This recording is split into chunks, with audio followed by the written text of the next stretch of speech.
Tonight, it's not just about the race, it's about the place. Ladies and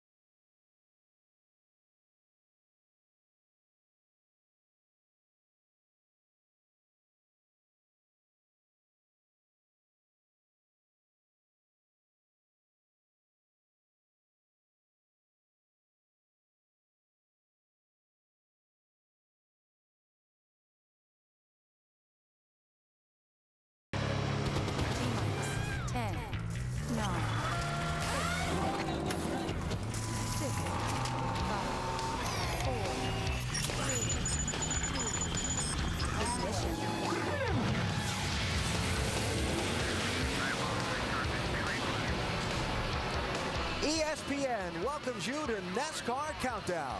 Today, the NASCAR Sprint Cup Series runs 500 laps around the world's fastest half mile, Bristol Motor Speedway in Tennessee. Where Eastern Tennessee meets Western Virginia is a city of 25,000 that today grows to 6 times that. Give a NASCAR fan one race a year to attend, and this is the one they pick. It's the toughest ticket on the circuit, and 160,000 are filing in to see some action.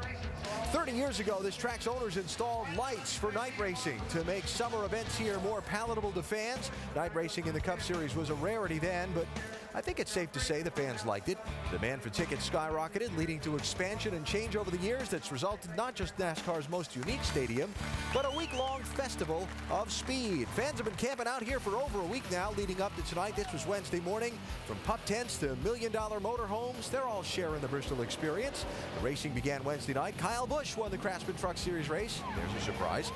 Then Thursday, a huge fan festival downtown, and the parade of haulers carrying the race cars from there to the Speedway. Who says you got to have a marching band to have a parade?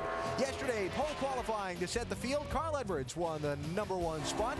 And then last night's NASCAR Nationwide Series race won by Michigan's Brad Keselowski. It's a big build-up to a big race, one the drivers get excited for, too. Jamie Little is with Kevin Harvick right now. He's a Bristol fan, huh, Jamie?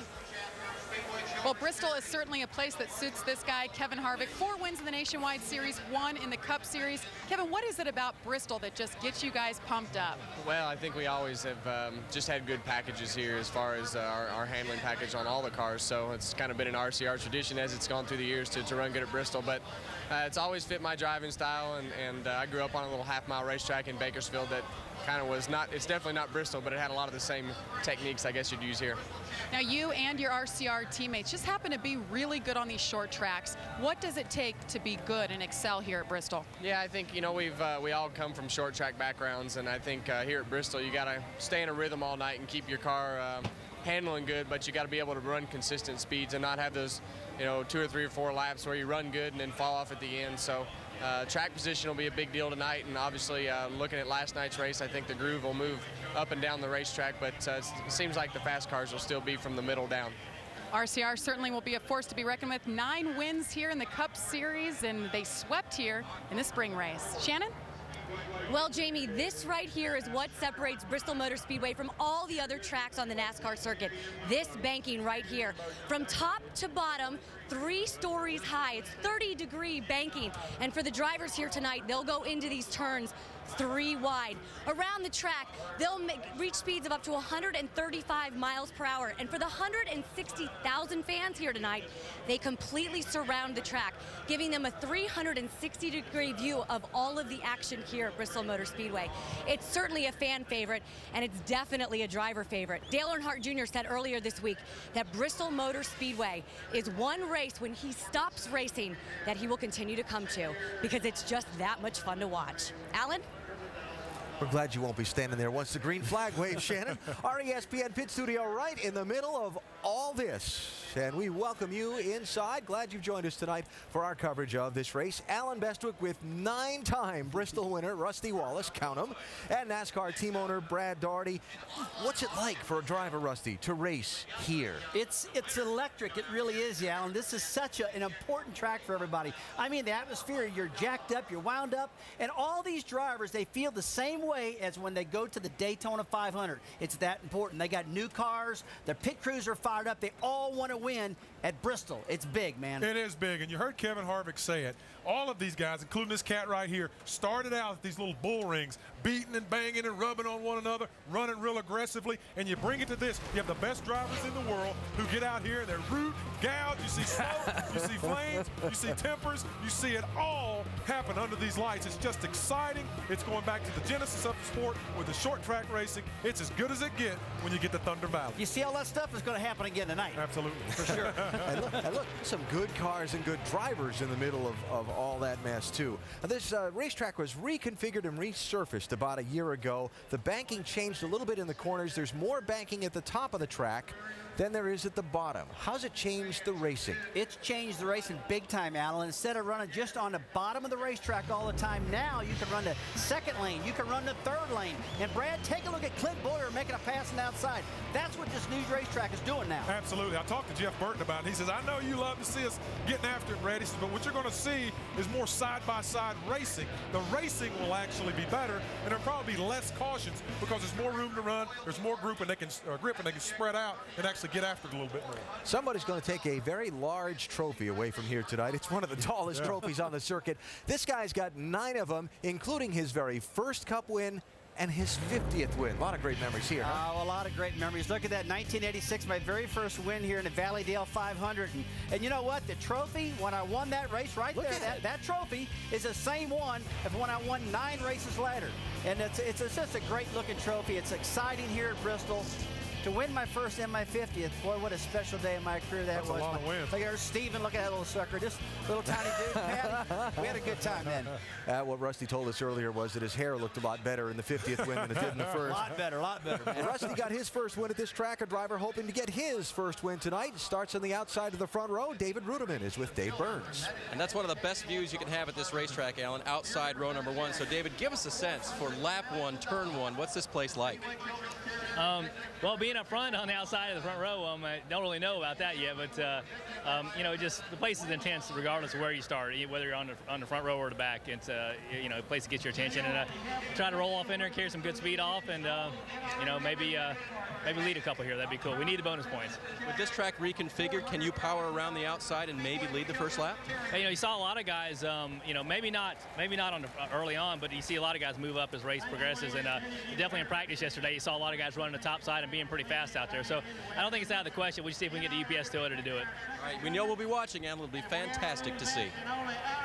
All right, Dave and Dave, thank you much. Coming up on the Bristol edition of NASCAR Countdown, Jeff Burton led a Childress Racing sweep in the last Bristol race back in March, from winless and wondering to title contention.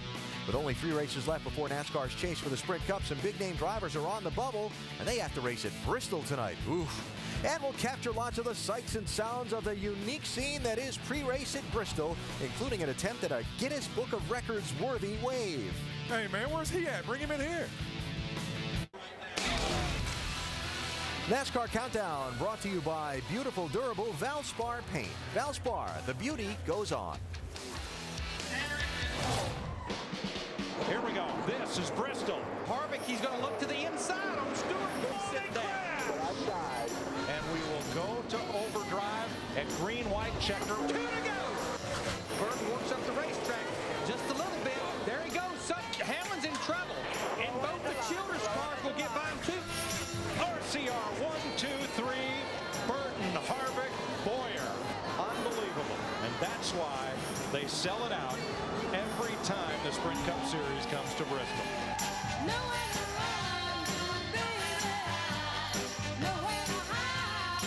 Jeff Burton leading that Childress Racing sweep of the top 3 finishing positions here was appropriate, since the Virginia native is credited with leading the resurgence the Childress team has enjoyed since he signed on with them in late 2004.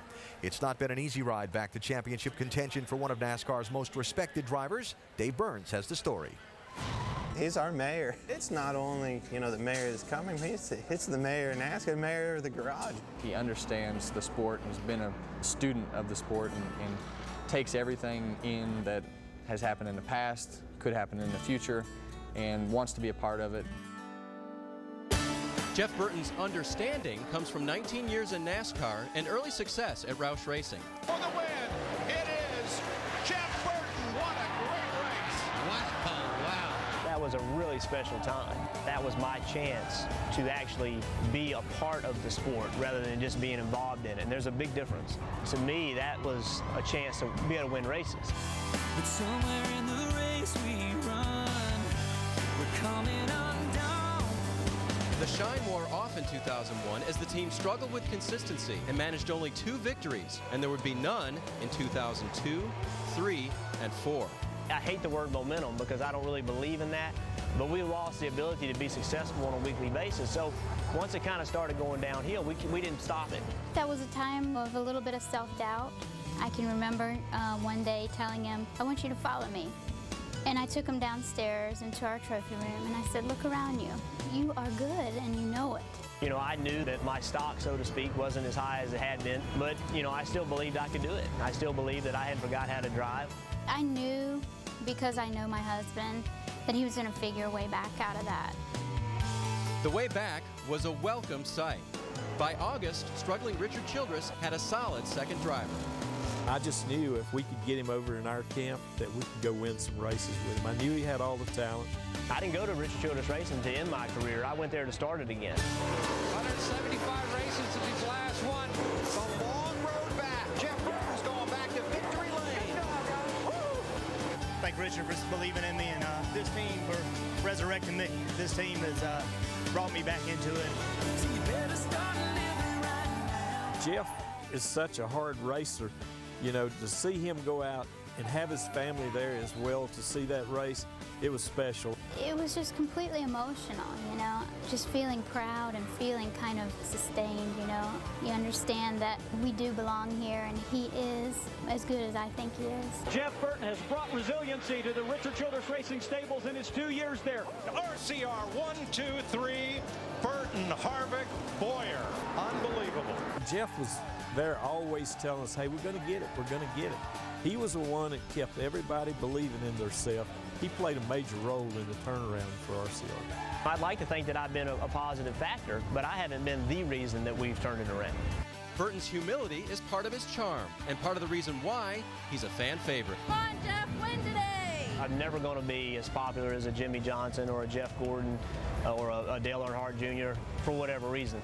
But I'm a lot of people's second favorite driver. You know, a lot of people say, well, that's if he can't win, I want him to win, and I'm good with that. I'm hoping Dale Jr. pulls through. If not, Jeff Burton's definitely the guy I want to go for. Don't you know the days go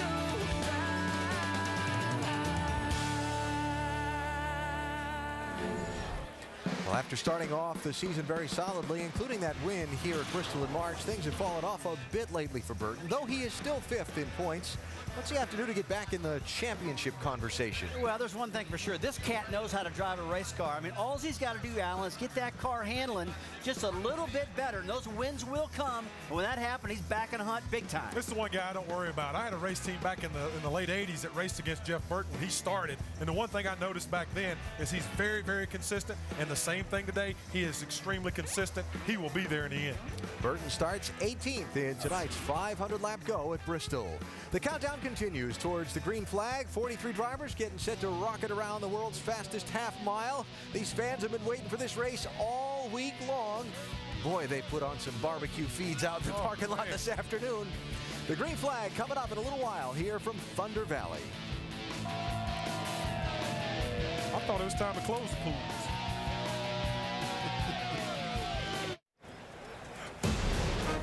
Gillette presents Kickoff Week on ABC. Saturday night, you'll see either the Alabama Crimson Tide take on the Clemson Tigers. That'll be a good one. Or Michigan State against California. The Chick-fil-A College Kickoff game, part of College Kickoff Week, presented by Gillette. ABC, Saturday, August 30th at 8 Eastern Time. There is Carl Edwards, winner of last weekend's race at the Michigan International Speedway. That good day for Carl was a very bad day for others and added yet another twist to the championship picture. They can run 4 wide, still have a little extra room for error. That's why these drivers are called Michigan a driver's track. Be smooth here at the beginning. Let's get a good feel for what we got, get through some traffic, and go race them at the end, buddy. If Kyle Busch is hearing footsteps, it's Carl Edwards creeping closer. Hold up, wait for Kyle, play around with him a little bit. Oh, I think you should be 10-4, gonna be good. With the win, Carl Edwards gained 10 precious bonus points that could prove crucial come November. I got a big problem. Water temp. Is it 260? Junior's in trouble here. He hit pretty hard. Yeah, he did. And Junior has damage on the right side of his Chevrolet. 4 wide now, 4 wide. Problems on the low Chevrolet. Heavy duty smoke. Beat that left fender out. Left side's quick. Come on, we got a hustle here. Clear, go. Jeff Gordon cut the right front tire, made hard impact, headed for pit road, and my guess would be the garage area. Yeah, this is probably from the same contact that put Jimmy Johnson in the pits. Michigan set the stage for a very dramatic race to the chase, and for two drivers, that bubble will soon burst. Casey Kane has taken his car in the garage area. I don't know. Everything seems fine. It just lost a ton of power. Problems for another chase contender. Hamlin is up in smoke in turn 2. We came here with a new engine package, and we're a bubble driver, and we just make stupid choices. We can't keep our cars together. You know, at this point, we don't even deserve to be in the chase. A great run at Michigan for Roush Fenway Racing as David Reagan's solid third-place finish leaves him 14th in points.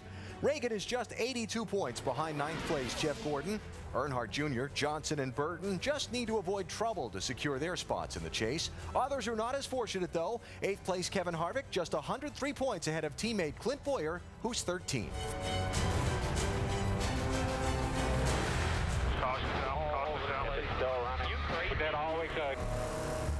The race to the chase is delicate. Tonight's action won't be. This is Bristol. I would not want to be one of those bubble boys coming to Bristol. And some of the guys who had troubles in Michigan last week, Jeff Gordon, Casey Kane, Denny Hamlin, they are now right in the danger zone. But there's one good thing about Bristol Motor Speedway. For Jeff Gordon, at least, that's the guy I'm looking at right now. He's really good here. He's won this place a bunch. He can get himself back on track. Another guy that's really good here is Clint Boyer with Richard Childress Racing. I think he can get back on track. The rest of these guys, hit and miss. It's going to be a tough night. It's a little scary because this is the 4th COT race, and I know I like to call it COT car, but is this the night that everyone takes it up another notch and they get more aggressive and get back to the old style of Bristol racing that we're used to seeing? And I know that has to be in the pit of a lot of these guys' stomach, especially the guys starting a little further back. Coming to Bristol on the bubble like that, Rusty, knowing you need to protect the points. Can you race this track any differently somehow? Guys, I don't think you can. I think you got to run wide open. I think you got to go for the win. I know I wouldn't. Yeah. This is a special race. This isn't a normal race. This is Bristol, baby. This thing is big, man. Yeah. And I want to win this thing. You know, I worry about the points next week in California, which is a big race, too. Yeah. Don't want to get those cats mad. but, you know, hey, I love Bristol, and I'm going to try to win this sucker. Heck with those points right now. Oh, absolutely. And in California, and your 1.5 mile and your 2-mile racetracks, fuel mileage is always going to factor in. Being on pit road, getting off, advancing your car is going to factor in. That doesn't factor in here. You're on a short track. To advance on a short track, you got to get up on the wheel, put that nose in it, and drive it hard. And if you're just riding around trying to protect that lead or protect points, you're going to get in trouble. The closeness of the standings, all these drivers trying to get into the chase in these final few weeks, reminds me of 2004, the first year that this chase format was used. There were only 10 drivers at that time that got into the playoffs, if you will, and the race to stay in that top 10 then was big. 117 points, 6th to 10th in 2004. Now you look at it, 6th to 12th, 136 points. Tonight and these next 2 weeks are going to be big. Shows the format is working. It's creating excitement. It's creating a little bit of anticipation. Everyone's nervous. That's exactly what you want. The pressure of being on that bubble and having things go wrong can really make a driver's blood boil and make his frustrations flood out in a way that he really doesn't want. We came here with a new engine package, and we're a bubble driver, and we just make stupid choices. We can't keep our cars together. We have dash malfunctions, motor breaking. At this point, we don't even deserve to be in the chase. You know, I spoke with Denny Monday. He was really upset at himself for saying some of those things that were hurtful to the people who work so hard to prepare his race cars each and every week. You ever get yourself into that situation? I got myself in one time like that. I'll never forget it the rest of my life. It was the beginning of the year when I first started driving that Blue Max team. Harold Elliott, my engine builder, I went to him and I said, you know what? This motor's a piece of junk. I hate it. It doesn't run right. I screamed like crazy on that radio. After the race was over, he said, you get your butt in that truck. I want to talk to you. He brought me in and said, let me tell you one thing about you. We don't need you. We don't need you. When you talk like that about our cars, you just need to calm down, pay attention. Man, he made me feel that tall. We want the drivers to show their emotion to us, tell us what they're really thinking. But now you're the team owner, and you got to get that guy back in the shop on Monday and face all those guys that are working on that race car. That's exactly right. I think the thing that you have to realize is what you want. If that driver is the leader of your race team and he demands that respect every time he gets in and out of that race car, and he has that, he's up on that emotional high or wheel every time he gets in and out of that race car, that's fine. But don't let that driver ever fall out of the seat. Don't let him make a mistake and wreck that race car, because then he needs to come in and face the music. So what I'm saying is it's a lot of give and take. Yeah. If you've been to valve blow a motor, that's really nobody's fault. Things happen like that sometimes. But we've seen Denny react like this in the past, so we know he's a passionate, competitive guy, and I'm sure his team understands. And you got to have that, too, to win. You got to be passionate and competitive. Yeah. But Denny starts 21st tonight, and Mike, he could use some points. There's no question about it. And it's been a very long week for Denny Hamlin. What has this week been like for you and the 11 team? Well, it's just like they say, you can't build Rome in a day, and it's definitely going to be a rebuilding process. And I think a lot of it has to do, it's got to start with me. And the most important thing is we need to get in this chase. You know, for everyone at FedEx, all the employees there, you know, they deserve to have their driver in the chase. This team deserves it. It's just, you know, when you have the bad luck that I've had for the last 3 months, it's just been so frustrating, you know, because I know our on-track performance is capable of being a contender. It's just not having the opportunity to show it, and I don't feel like we show it. We shouldn't be in 12th position right now. We shouldn't be in the danger zone, but, you know, the whole FedEx Freight team worked hard this weekend to give me another great car, and we feel like we got something we can race with these guys. We just got to start over. What's it like being in that danger zone when you know you have to come and get through Bristol? Well, that's the thing. I can't think of a better racetrack for me, though, to come here and need a track to where you need a top 5, top 10 finish. This is the track I choose, here or Richmond, and we got both of them on these next 3 races. So, you know, yeah, there's the risk of getting in a wreck, but, you know, that risk is the same for the 42 other guys out there. So right now we just need to get back on track, make sure we have a nice, smooth day, and if that's the case, we should come out of here with a good finish. And the upside should be pretty high for Denny Hamlin. After all, he did lead 98 laps here in the spring, Jamie. Well, it was 1 year ago. This guy, Kasey Kahne, dominated here. He started from the pole at 305 laps, but he finished second. So, Kasey, what does it take to dominate at Bristol? You need a good car. You need to, you know, work hard in practice to get that feeling that you're looking for a driver, because it's all about just running consistent laps and being quick for a long time. And I think our Budweiser Dodge was close yesterday. We made a few more changes. Hopefully it'll be right tonight. But yeah, we have led here before, and you know, I think we've raced well here. So I like this place. We need to have a good performance tonight. Kasey, you said 11th in the points. You're one of the bubble boys. How do you approach tonight knowing this can affect your chances of making the chase? Kind of the same way we approached Michigan. We'll approach California next week. We've been, I feel like we've been right there. Our team's doing a great job. Our engines, the cars have been great. It's just a matter of, you know, staying in there, finishing the races, and being strong every weekend. And you know, we're going to go for wins. The bonus points are huge, but you know, we have to finish. We have to get every point we possibly can, no matter where the finishing spot is. So, you know, just try to do everything right, try to stay out of trouble. This is one of them places that can get you in a hurry. All right, Kasey Kahne, he was fastest in happy hour, and he rolls off lucky number 13. Alan? Finish, get every point you can. It sounds so simple, but this is Bristol.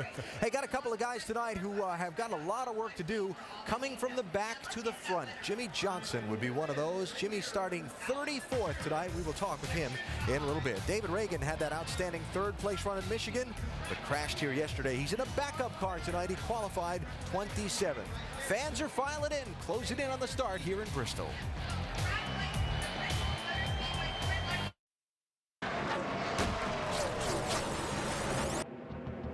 Here comes the Michael Phelps of motorsports, Kyle Busch. How good is this kid? Right And now he is chasing the 99 of Carl Edwards.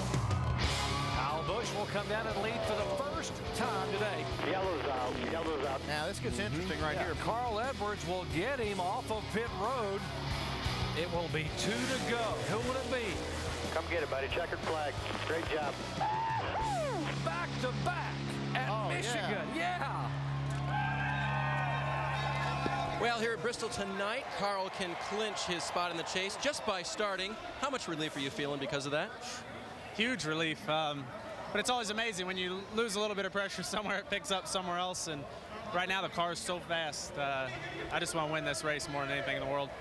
You know, we've been having awesome luck the last couple of weeks. Things have been going really well. So, yeah, we're here to win, but we don't have that pressure for the chase, and that's welcome. Now, the sweep last week, and then you kind of got swept up last night. So, can you rebound tonight? Well, yeah, we can rebound tonight. That's what we're here for, is to do well. Last night was real frustrating. Not good for the points. It was good for Brad Keselowski, you know, but man, I hated to be sitting in the garage that long. So hopefully we can make it 500 laps tonight, and if we deserve to win, that's what we'll do. All right, last fall's winner, Shannon, in the race tonight again. Yeah, Dave, down here with your points leader, Kyle Busch, who's talking to Robbie Gordon right now. Kyle, you are locked into the chase. You're coming out here tonight, the next 3 races, just for wins. Does that make it more challenging for you, or does it just make it fun? It just makes it fun. You know, it's not necessarily any more challenging any week than it is the other. It's always hard. So, you know, we come out here with the M&M's Toyota, try to make the most of it, and try to have a good, solid run, and there's a chance for a win, hopefully so. Now, some people are speculating that this is right now a 2-man race between you and Carl Edwards. You, however, have said at any moment someone could be a contender. But who do you consider your biggest threat in this chase? Well, I mean, Carl's been the biggest threat all year long. He's been fast at most racetracks. He's, you know, got the pole tonight. He won here last year. You know, he'll be good here. But, you know, the racetracks that are in the chase, Atlanta, Charlotte, Texas, he's good at those places. I'm sure at Homestead, it's always been a Roush track. So, you know, we'll have to see how it plays out. But like any time, you know, Jeff might come on a run, and Jimmy, he'll be strong. So just always, you never know. You know how to win at this track. You know how to win in this car at this track. How do you feel about your chances here tonight? I don't know. I mean, we'll see. We felt like the car was pretty good on the longer runs, more so than the short runs. We just can't really find the quick speed out of it, but seems as though we have longevity, so hopefully that'll play into our hand. Well, on Wednesday night, Kyle Busch joined the elite group of drivers, just 3 who have won in all 3 NASCAR series here at Bristol Motor Speedway. Took the Craftsman Truck Series checkered flag on Wednesday, and he starts 9th in tonight's NASCAR Sprint Cup Series race. By the way, drivers who could clinch their place in the chase tonight: Edwards, Dave talked to a minute ago, Jimmy Johnson, Dale Earnhardt Jr., Jeff Burton. All they have to do basically is be ahead of 13th place by 391 points or more, and then they don't even have to go to the next 2 races, and they'll be in the championship. On the other hand, anybody in that group 7 through 12 can be out of that top 12 group at the end of the night tonight. We hear the word momentum used a lot in sports. We've heard it used a couple times by drivers in these interviews that we've been listening to. Does it really apply?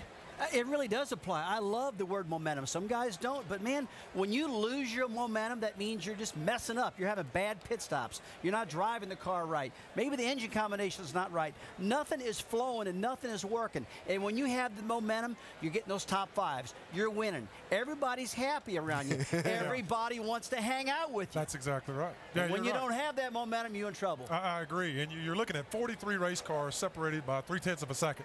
So that means everyone's good. You know, all these guys can really drive these things.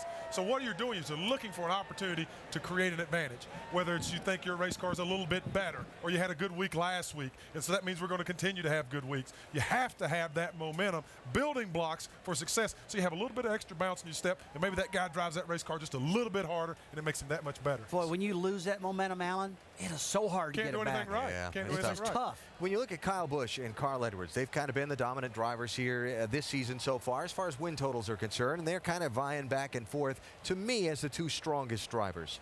How important is momentum to them in these next few weeks before they go chasing a championship? Oh, it's vital. I said, you know, Kyle Busch needed to get another win like he did last week or the week before to solidify his efforts going into the chase to be the dominant figure. Carl Edwards has come on strong. They still have to walk down Kyle Busch. I think he has a substantial margin still, even over Carl. And going into the chase, if he doesn't close it up a little bit more, he'll walk away with Brad, I'll tell you one thing. Going into this race here at Bristol, I like Kyle Busch. I like Carl Edwards. You know why? Hey, they're locked in. They're at one of the most popular tracks on the planet. They can just drive the brains out, not think about nothing. Yep. Get that big old trophy, because when you win at Bristol, buddy, it is so special. I know we've been talking about it the whole day, but I mean it. If it's a fact, it's a fact. You know, Bristol race is usually filled with a lot of ramming and wrecking, which means crew and a crew chief pretty much have to be prepared for about anything tonight. For more on that, let's go to our Chevy cutaway car and bring in Tim Brewer. Tim? Oh, how right you are, Alan. This place is the most exciting event we run all year, but it's the most unpredictable. So a crew chief, you have to be prepared for everything. You know, when the sheet metal gets torn off the car and it's slapping in the breeze, you reach for this bear bond. You can actually put this stuff on here, and it'll keep the line between the hood and the fender attached to the car. Another choice is the hammer. You're going to be using these things all night, beating on these fenders, trying to get them back in shape. It doesn't matter if you use the Roush roller here to actually put up under the fender, roll the car forward to get you some more tire clearance right there. Or at the end of the day, Alan, just go back to basics and get you a ball bat, because you can use this thing for getting fenders off the car as well as anything else you might need to do here in Bristol after the race. Look out, Brewer. Oh, man, I'll tell you what, that ball bat, there's a couple of race car drivers I want to hit with that thing a couple of times, that's for sure. At this racetrack. Brewer's at Bristol, beating on the race car with that bat. Yeah, we were speaking of momentum before. Dale Earnhardt Jr. could certainly use some after the last couple of races. In Michigan last week, led early, but then the handling on his car went away. He had his hands full off the corners a lot. He started sliding back later in a bid to regain some track position. Jr. stayed on the track when most others pitted, which led to this shortly after the restart. From that, he hit the turn 2 wall, sending him to a second straight mid-pack finish. Mikey's got a lot of work to do tonight, too. Yeah, we got a lot of work to do just trying to maintain our balance on the back of this pickup truck. Talking about your last couple of races, you've led a lot of laps, but oh, so little to show for it. How would you assess the performance of your team right now? It's been good. We've just had some bad luck and some things happen. I drove us in the fence last week, but you know, we got a great team and we are fast, and it's just a matter of time before we put it together and we're all making the right decisions to get us in victory lane. There's no doubt we got quick race cars and a lot of talented guys working on them, so there's not a whole lot of you know, not too worried about it really. Just trying to get a couple wins before the chase starts and then get after it. Yeah, victory lane. That's where you collect those bonus points for the chase. As you see Carl and Kyle racking them up, how important is it for you guys to put some bonus points on the board before the chase starts? Well, it'd be nice to get as many as we can. We're going to work hard tonight in California and Richmond. But you can erase that advantage in a race or two without no problem. So it's all right. It's a good advantage to have. It's bonus points, but you know, I don't know if it's as big a deal as really, you know, when it comes down to it, who's going to be battling for the championship at Homestead. And bonus points will be long forgotten. How good is your car tonight? It's always good at Bristol. I love this place. Look at all these fans here. It's a fun place to be. Best ticket in the season. Toughest ticket to get. Great race, great racetrack. The improvements they made on the banking and everything is really fun for the drivers. I'm looking forward to it. You can understand why, Alan. He has been really good here at Bristol. Yeah, Junior has won here before, Mike. His career average finish in 17 Cup tries at Bristol is 11th. That's pretty darn good.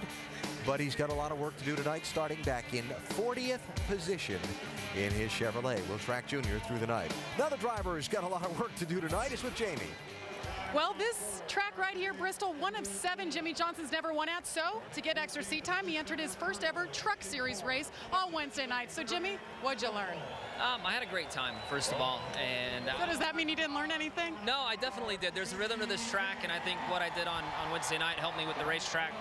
We've been having a hard time getting our car, the Cup car, to turn here in the center of the corner, but we've been working real hard on it, and I think those extra laps helped me look for the right things to do on this racetrack. So we're digging ourselves out of a hole with our qualifying effort. It's going to be a long, exciting night, but I know that this race team can pull together and get us a good finish. You qualified 34th. You said it's going to be long and exciting. Is it possible to get to the front here? Without a doubt. A lot can happen here. If we can stay on the lead lap and stay out of trouble, when you get to the end of this thing, we can have a shot at it. So I typically start in the back here at Bristol. Last few times we started up front, but we know how to get there. We'll be fine. Well, Alan, it could be interesting. Only 5 of 95 races run here have been won from 21st position or worse. Yeah, Jimmy will be trying to change that little fact and add to the good side from starting in the back and winning tonight in Bristol. Hey, some notable qualifying runs on Friday. Regan Smith put the DEI 01 car into row 2, his best cup finish at Martinsville. Another half-mile track. See what he can do tonight. Bill Elliott behind the wheel of the Wood Brothers car today qualified 5th. He is a former winner here. And Ken Schrader's driving the Hall of Fame Racing 96 tonight. He qualified at 7th. Speaking of teams that could use a good result. NASCAR countdown from Bristol.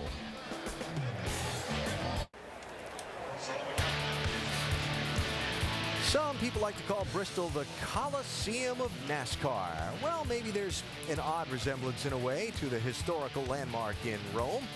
55,000 estimated capacity of that, by the way.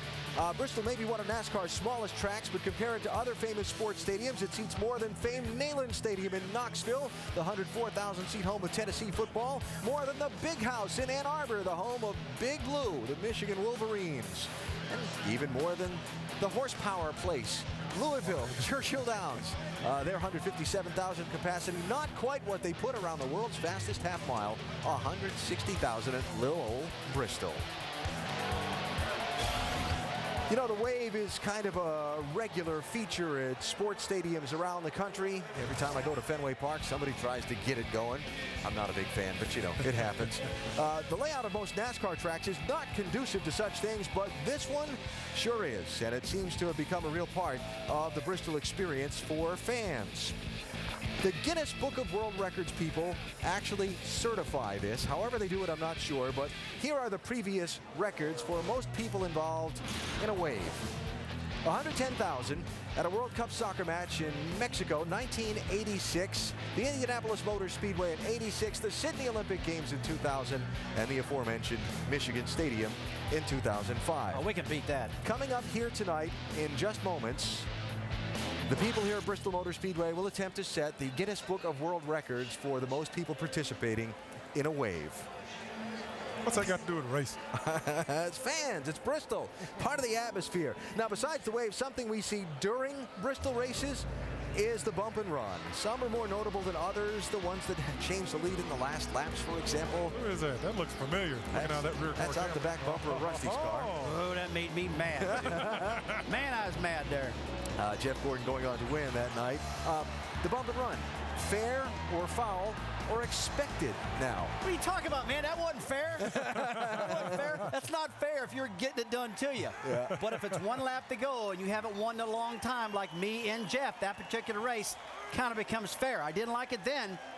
He didn't like it 4 weeks later, Richmond. When he kind of went this way? He got a little payback, buddy. Yeah. Changes to this racetrack. Does it still apply here? Yeah, I absolutely do believe so. Even though you have the ability to get 3 wide in some places on this racetrack, it's still a short track. And the field is, like I say, separated by 0.3 of a second. You're on top of one another. The leaders are going to catch the last place cars very quickly. And if you're in the way, sometimes that guy in last place is trying to hold on, and he's just rooting and gouging. You give him a little tap, get him out of the way. As long as you don't spin him or wreck him, you can bump him and run him. Not like Gordon did him. Yeah, yeah, you had some advice for people that might be in the way earlier when we were talking about this racetrack? Yeah, I mean, the best piece of advice here at Bristol, if you're a slow car, you better not be in front of a fast car. Well, if you are the victim of the bump and run, then you may have to practice another thing we talk about a lot before these Bristol races, anger management. We're right in the middle of it. What did you do that for? I mean, get low, stay low, stay low.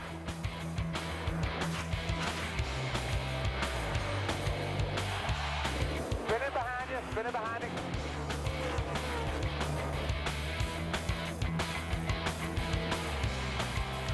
And And Clint Boyer may not be an angry driver, but certainly one that might be a little bit concerned, sitting outside the chase right now with 3 races to go. What is the pressure like for you right now? Oh, it's high, but you know, it's for all the marbles. It's a big deal making this chase, and this is a big racetrack for us. We've run well here in the past, but nothing's guaranteed here. Sparks are going to fly. You just hope they don't fly off your car. Got a little camo on my car, so hopefully we can sneak up on them and get a good finish here and race for a win. Let one go last night, so it'd be neat to pull Jack Daniel's car into victory lane here. Sitting where you are in the standings right now, knowing as you do that the sparks will fly, how much aggression can you use in this race tonight? Well, with 3 races to go, you got to use as much as you can. That's the way you have to race this track. If you go out there and you're worried about not getting in a wreck, taking care of your car too much, you're going to get in a wreck just trying to stay out of trouble. You got to be aggressive here. You got to put your car in those situations and move to the front. You had a fantastic car in the spring. How good's it tonight? Yeah, I think it's a good hot rod. Looking forward to a good race. I love this place. Like I said, got a little anger built up from last night, so it should be a good night. And if the spring is any indication, guys, RCR should be pretty good. They were 1, 2, 3 here back in the first race. Managing that anger is a good thing. Using it to your advantage could be a good thing, too. I'm going to be watching him all night long. I think he's going to run great tonight. He's got a little cocky right now, wants to get after and get it done, and he's a great short tracker. He really is, and he's been struggling the past 10, 12, 13 weeks, and we talk about it, and we talk to him about it all the time, and he acknowledges it. So this is a great opportunity for him, one of his best racetracks, to get his mojo back on. There's a guy to keep an eye on tonight. Kurt Busch, 5-time winner here. Really, he's had kind of a quiet season in the Penske Deuce. I'll tell you what, though, he can win this race tonight. He's got a good car. He's done this thing before. And I kind of like that Miller Lite car. I bet you do. Kurt starts 19th tonight. The scene, the pre-race scene at Bristol, unlike any other racetrack. Check this out. The skydivers way overhead, jumping out. What is that, a helicopter they were jumping out of? Tickets are tough, man. You got to do whatever you got to do to get in this place. Look at that little old target to fly their way into. How about that? That cord better not break. Why would you jump out of a perfectly good airplane? It's not right. It's not right. But the people love it. They drop down right inside that little old target of a stadium. Just part of the scene is we're 26 minutes from the green flag. Holy cow. That boy ain't right. That guy's honking on. Look at that. He's flying, man. Get ready to knock a toe out. Oh, perfect. The All-American sport of NASCAR stock car racing moves to Southern California. Next week, Sunday night, 7 Eastern Time, ESPN, the Pepsi 500 for the NASCAR Sprint Cup Series. Carl Edwards won the race there back in February. Remember, Jimmy Johnson had a great run. We'll line them up and go on the 2-mile track in Southern California. 7 Eastern, starting with NASCAR Countdown, the Pepsi 500 at California next Sunday. Remember during last week's race at Michigan, we saw this with Reed Sorensen's car. That is a piece of weight coming out of the car. Reed's crew chief Donnie Wingo fined $25 grand for improperly attached weight by NASCAR this week. Can't have that stuff falling off race cars now, can we? This afternoon, Richard Childress Racing announced that Casey Mears would be joining the team for its new 4th Sprint Cup Series entry. Mears goes into the Jack Daniels sponsored 07 car. Clint Boyer moves to a General Mills sponsored 33 car. And Joe Gibbs Racing expected to formally announce on Monday Joey Logano will be the driver of the number 20 in the Sprint Cup Series next year. And earlier this week, NASCAR unveiling next year's schedule for its 3 National Series, a 3-track date swap between Atlanta, California, and Talladega, the only main changes. Atlanta will have the Labor Day weekend slot next year. California moves into the chase, and Talladega takes Atlanta's spot later in the chase. The 51st Daytona 500 starts things off on February 15th. Let's go back to the grid. Jamie's with a driver who's relatively new to Bristol. He sure is. We're taking it all in right now, and I'd say they don't have tracks like this in open wheel racing, AJ. So you're making your way back here. So what did it take to learn your way around Bristol? You know, it's really not a difficult place to learn yourself to get around it. It's when they put 43 cars on it with you that it kind of gets tough. So, you know, I love this place, obviously, for the reasons that we've just been standing here listening to and just how crazy the crowd gets. But it's a tough race, one of the most physically demanding races we have on the circuit, and definitely one of the toughest with all the race cars. So we're just going to try to be smart. We have a good car and finish this thing. Well, AJ had to qualify on time. He's 37th in owner points, but he did a heck of a job. He's starting 8th. Dave? Well, Jamie, now 9th in the championship standings is Jeff Gordon, just 82 points safe to the chase. So is this a time when a 5-time Bristol winner gets a little more excited about coming to this track? Well, we always love coming here.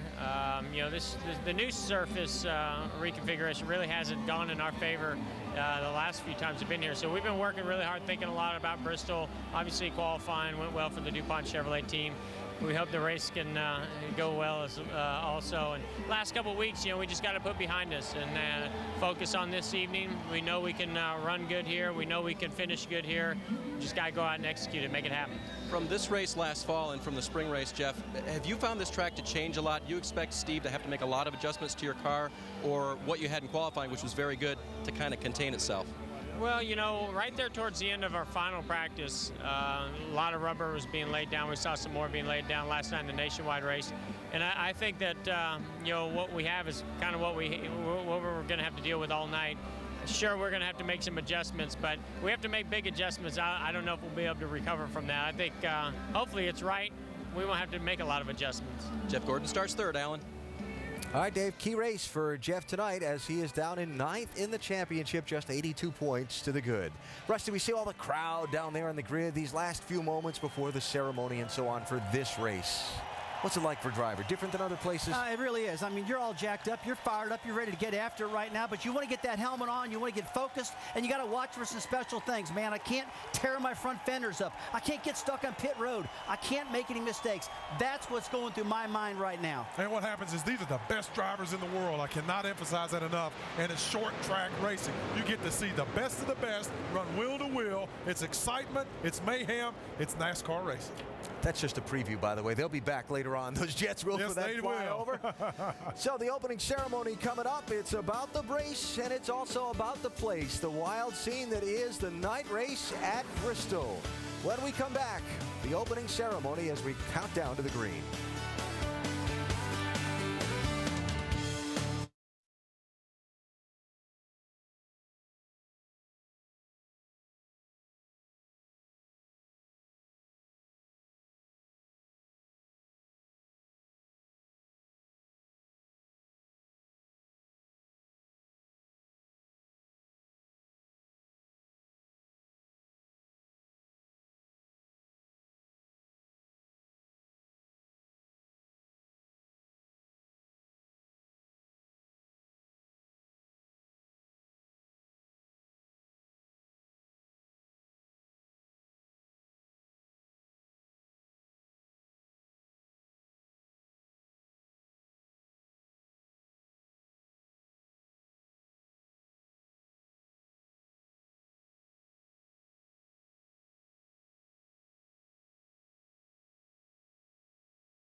He's got to be better than that. He can't be doing that. I won't put up with it. Robbie is saying on his radio that you missed a shift. It's always somebody else's fault. He's just crying up a river like he always does. He tried to run me in the pit wall, so I hit him back. Nobody runs into me.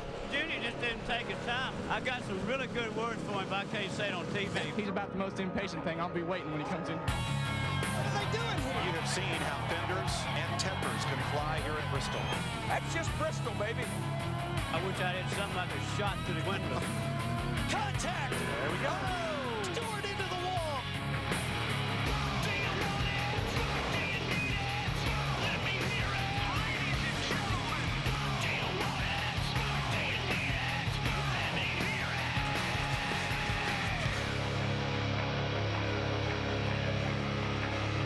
it. Welcome to the show.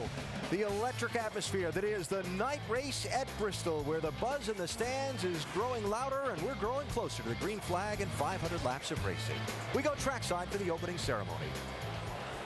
Ladies and gentlemen, would you please rise and remove your caps for the presentation of colors by the Asheville, North Carolina Police Department Honor Guard, and today's invocation by Dr. David Wadsworth of Central Presbyterian Church in Bristol, Virginia. Let us pray.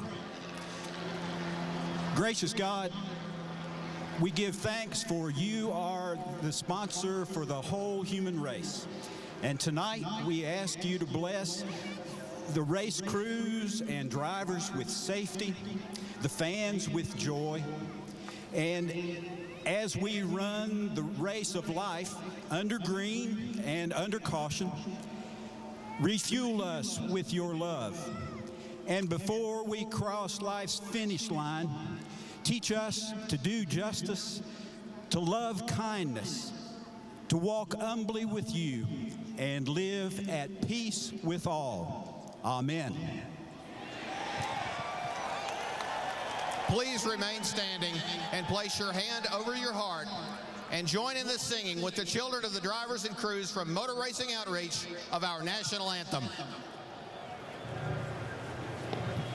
1, 2, 3. Oh, say, can you see by the dawn's early light what so proudly we hailed at the twilight's last gleaming, whose broad stripes and bright stars through the perilous fight for the ramrods we watched were so gallantly streaming, and the rocket's red glare, the bombs bursting in air, gave proof through the night that our flag was still there. Oh, say does that star-spangled banner yet wave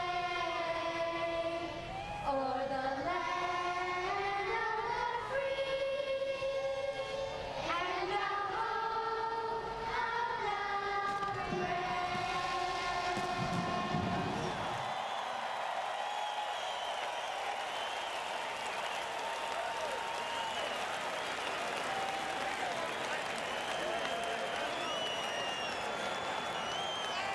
Something that's become tradition for the night race at Bristol. The drivers and their families love it.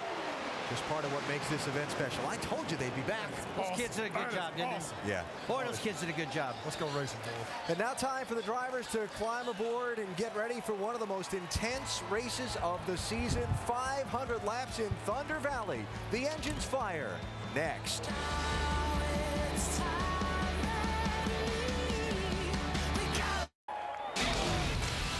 The NASCAR Sprint Cup Series presented by Pennzoil Platinum Full Synthetic, our ultimate clean, your ultimate feeling. And in part by Coors Light. Get Coors Light pole position alerts on your cell phone. Just text POLE to 42100. And Napa Auto Parts. Napa, get the good stuff.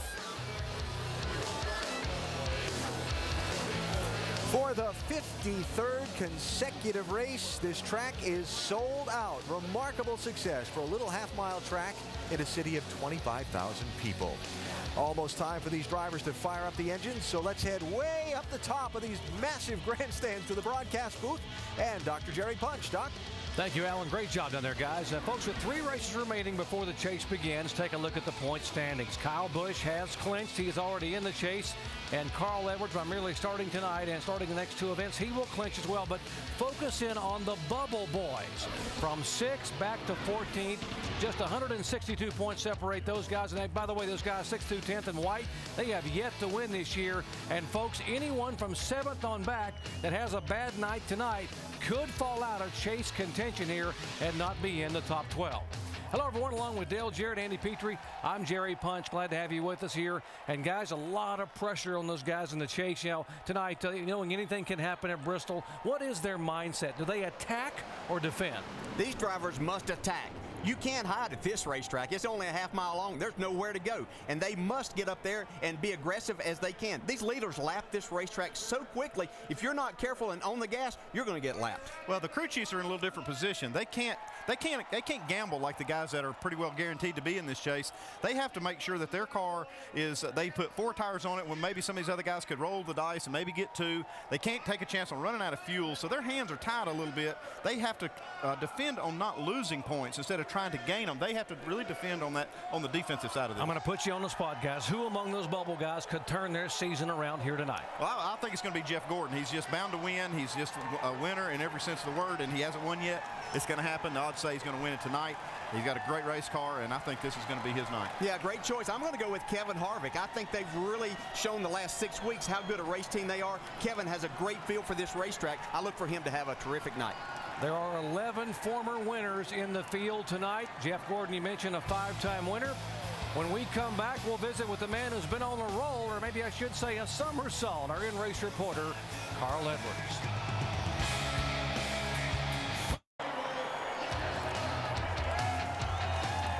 You are looking at a new world record for the Wave. Attempt, can they do it? 168,000. They are here from the Guinness Book of World Records to certify the record if they can make it all the way around. Yes, folks, just another sellout crowd here at the world's fastest half mile in Bristol, Tennessee. It looks like it's getting off turn 2 pretty good. Building a little momentum down the backstretch here. Got to get it to turn 3. We're going to have a record if they can make it all the way around. They would break the record by some 50,000 fans. And they have done it, folks. Here they come, a new world record for the Wave. 168,000 fans have jammed their way in to watch what has historically been a stock car slugfest at Bristol Motor Speedway. Drivers are cinched up, fans are on their feet as we go trackside to get the command to fire them up. Ladies and gentlemen, for the words we've all been waiting for, Sharpie 500 Grand Marshal Linda Hodges. Drivers, start your engines. Ready to roll, gang. Fired up. All right, bud, fired up. Simple. You ready to have some fun tonight? We're the toughest guys here. Let's fight. Let's work hard. Let's be patient. Let's be there at the end of the race. Go get it.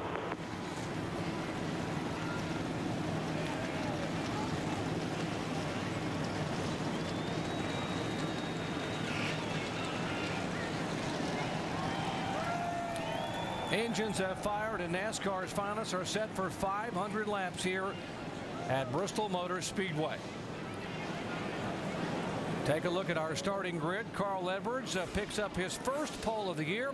How about a career best start for David Rudeman, who will start on the outside of row 1, and a tip of the hat for the over 50 crowd. Bill Elliott and Ken Schrader starting 5th and 7th tonight. Let's visit with our in-race reporter, Carl Edwards, who starts on the pole. Carl Edwards, Dale Jarrett, the ESPN. You have a copy? I got you, Dale. Hey, Carl, is this the most physically demanding weekend in your quest to win 2 championships? Well, you know how it is around here, Dale. I mean, it really is. If you know, there's no tougher place for me than here. I'd say maybe a road course on a hot day or something. But this place is pretty tough. And you know, last night we didn't have a lot of luck, so I didn't get to run a lot of laps. So in a way, I feel a little fresher today. All right, Carl, our second question comes from our ESPN mailbag, and Angelo in Forest Hills, New York, wants to know, with your spot in the chase nearly secured, what is your primary focus over the next 3 races? Man, that's a good question, but my focus is just to win. That's it, period.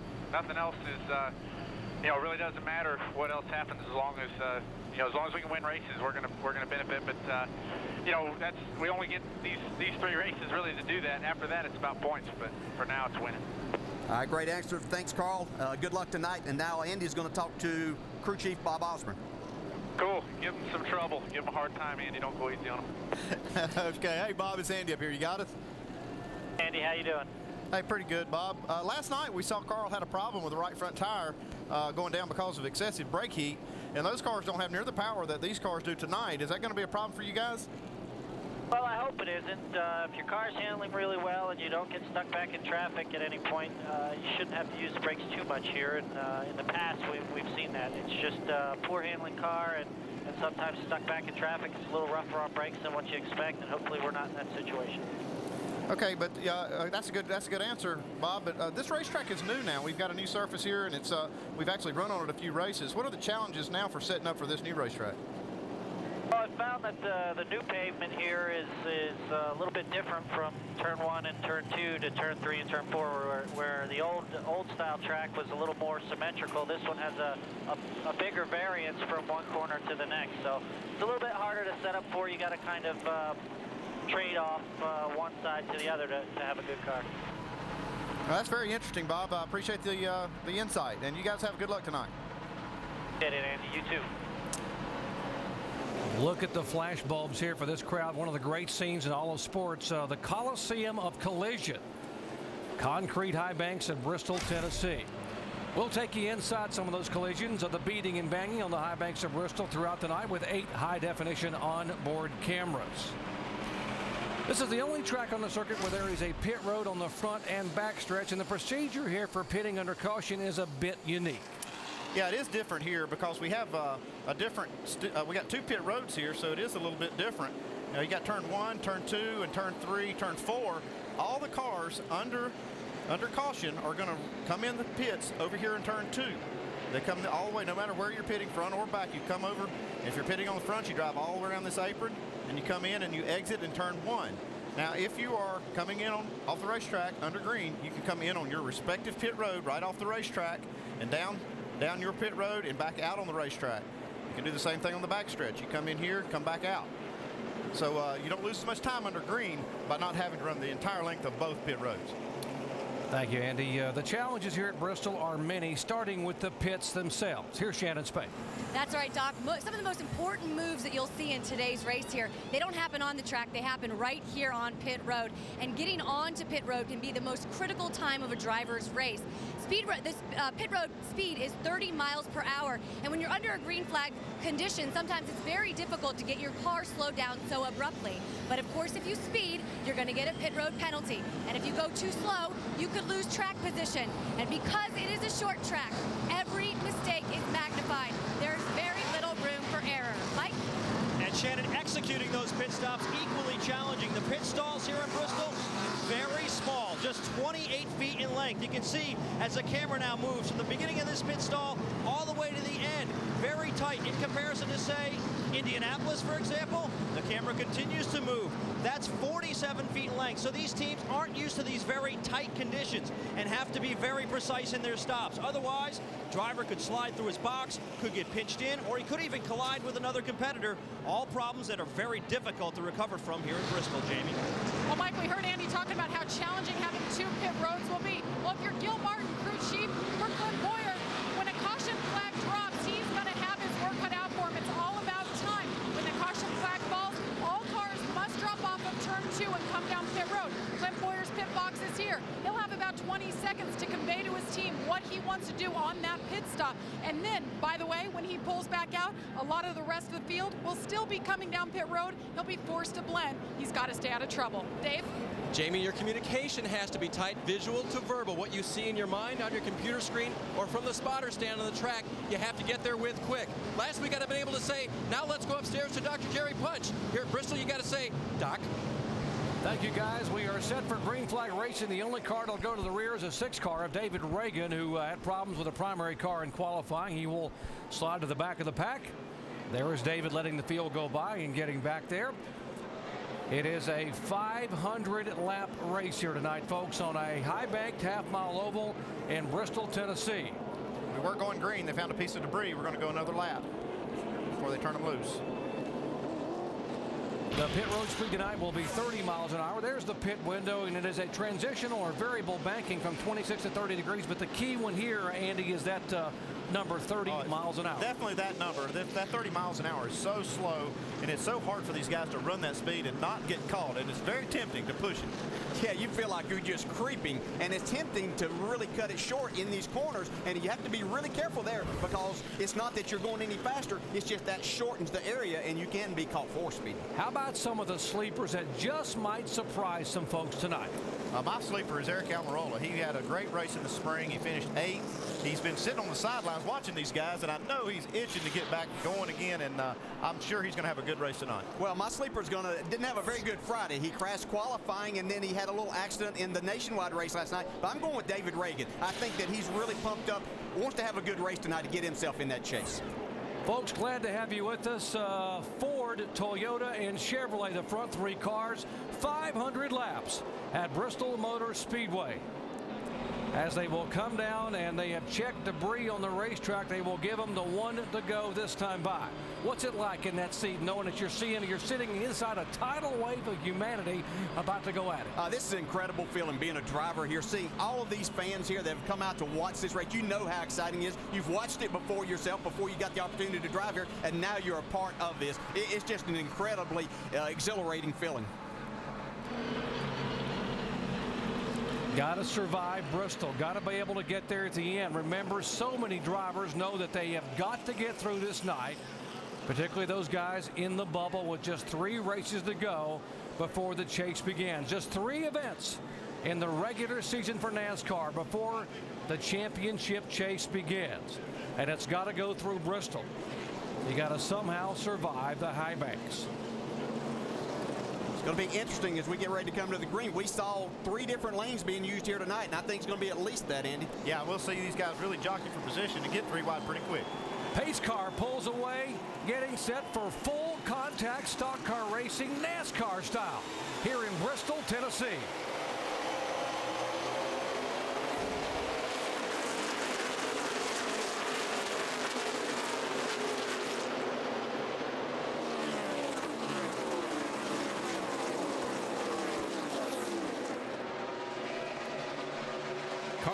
Will lead him down, and Jeff Gordon not wasting any time to get that car down to the inside there and take second spot away from David Rudiman. We saw Junior get 3 wide coming off turn 2. Very good cars back in the pack. There goes Jimmy Johnson, and right behind him was Dale Earnhardt Jr. There's Johnson in the 48 and Junior right behind him. I think these guys know that that high groove is going to be is there for the taking tonight, and they're going to utilize that here to make some passes on this start of this race. Earnhardt Jr. coming off back-to-back disappointments, 22nd at Watkins Glen. You saw the disappointment a week ago at Michigan, 23rd place finish there.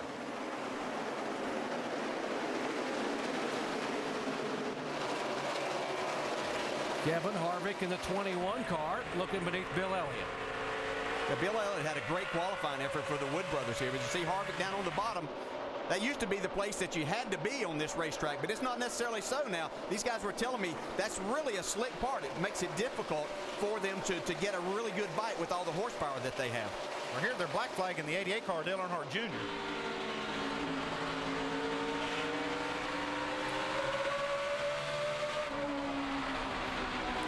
Well, it had to have something to do with the start of the race, passing before he got to the start-finish line or something. You must get to the start-finish line before you pass. 4,100 at the line up here. Okay, here he comes. 5. Serving this penalty, he can pull in on the backstretch, in his pit, down his pit road, and pull right back out on the track. He does not have to run the full length of both pit roads here. But you're going to see the leaders go by right here, right now, so he's going to be at the minimum of a lap down.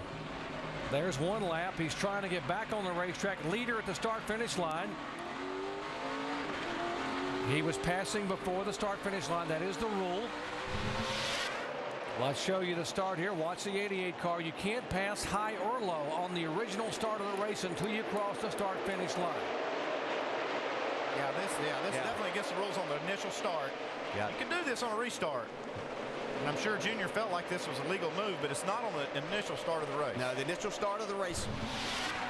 And I'm sure that he understands that now and knows it. You get so jacked up, ready to go, and you see that opportunity is there. Again, legal on a restart from this point forward, we can do that, but not on the start of the race. We see a battle for third spot between David Rubin and Regan Smith here, who had a great qualifying effort too, and looks like he has a car to go racing with. We mentioned it was Rudiman's career best start. It was also Regan Smith's career best start tonight. These 2 drivers trying to make a name for themselves here by running in the top 5 early on and doing a good job. And this is so much fun to watch these guys being able to pass and run side by side. Just a lot of really good racing going on. Here's some more good racing. The 84 car, that is A.J. Allmendinger. The 18 of Kyle Busch. They're trying to somehow get around above or below the 21 of Elliott. Looked like they're trying to go through him right there. Kyle Busch was. We see Martin Truex and Elliott Sadler in this battle also. Martin Truex was extremely fast. He was second quick in the final practice yesterday. Talked with Elliott Sadler. He said he liked his car. Wasn't as good as his Nationwide car last night, but he expected to be up on top of the track before long in this. Dave? And guys, don't expect A.J. Allmendinger to slow down and give up positions. With his new crew chief, Jimmy Elledge, his average finish has been 14th, just a few races. Before that and through the year, 30th. So he's trying to hang on and show just how much improvement they've made. He's getting frustrated down the bottom under Bill Elliott. He's got a little better car, but he can't quite get him clear, and that's just got to be frustrating. Man, you really want to go right there. And the more you try to hit the gas soon, the more that you upset your race car. And that's going to be the challenge these guys are going to have all night long. Kyle Busch showing some unusual patience here behind these 2, trying to decide, I guess, which way he wants to go. there's really nowhere for him to go right now. He doesn't want to make it 3 wide. He's a smart enough race driver. Obviously, he's won 8 races and leading the championship right now, but he knows he can be patient. This is 500 laps. It's caused a little bit of a log jam, though. A lot of guys coming up, catching this group. Somebody's going to lose patience. Yeah, you've only got 482 more laps to go. But because of this, they've really lost touch with the 5th place car of Kevin Harvick, who's about 3/4 of a straightaway ahead of these guys. But you know, Bill Elliott's not going to give up and just pull over. Folks, a ticker at the top of your screen. The green names are those that are currently in the top 12 in the chase. The ones in yellow are within reach of virtue of point standings. They could get there if they had good finishes. Carl Edwards. Concrete Carl, 8 times he has won on a concrete track in NASCAR, including twice a year ago in Sprint Cup.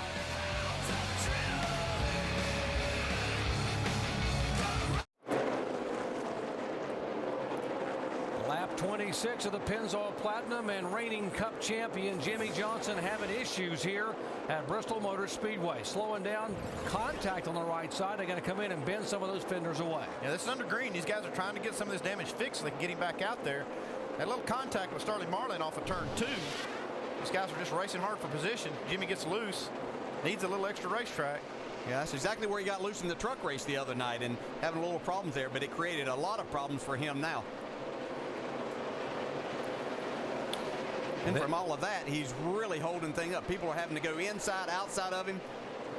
You can see that right rear tire down. That right rear tire's flat. It's amazing he didn't crash the car getting down the pit road.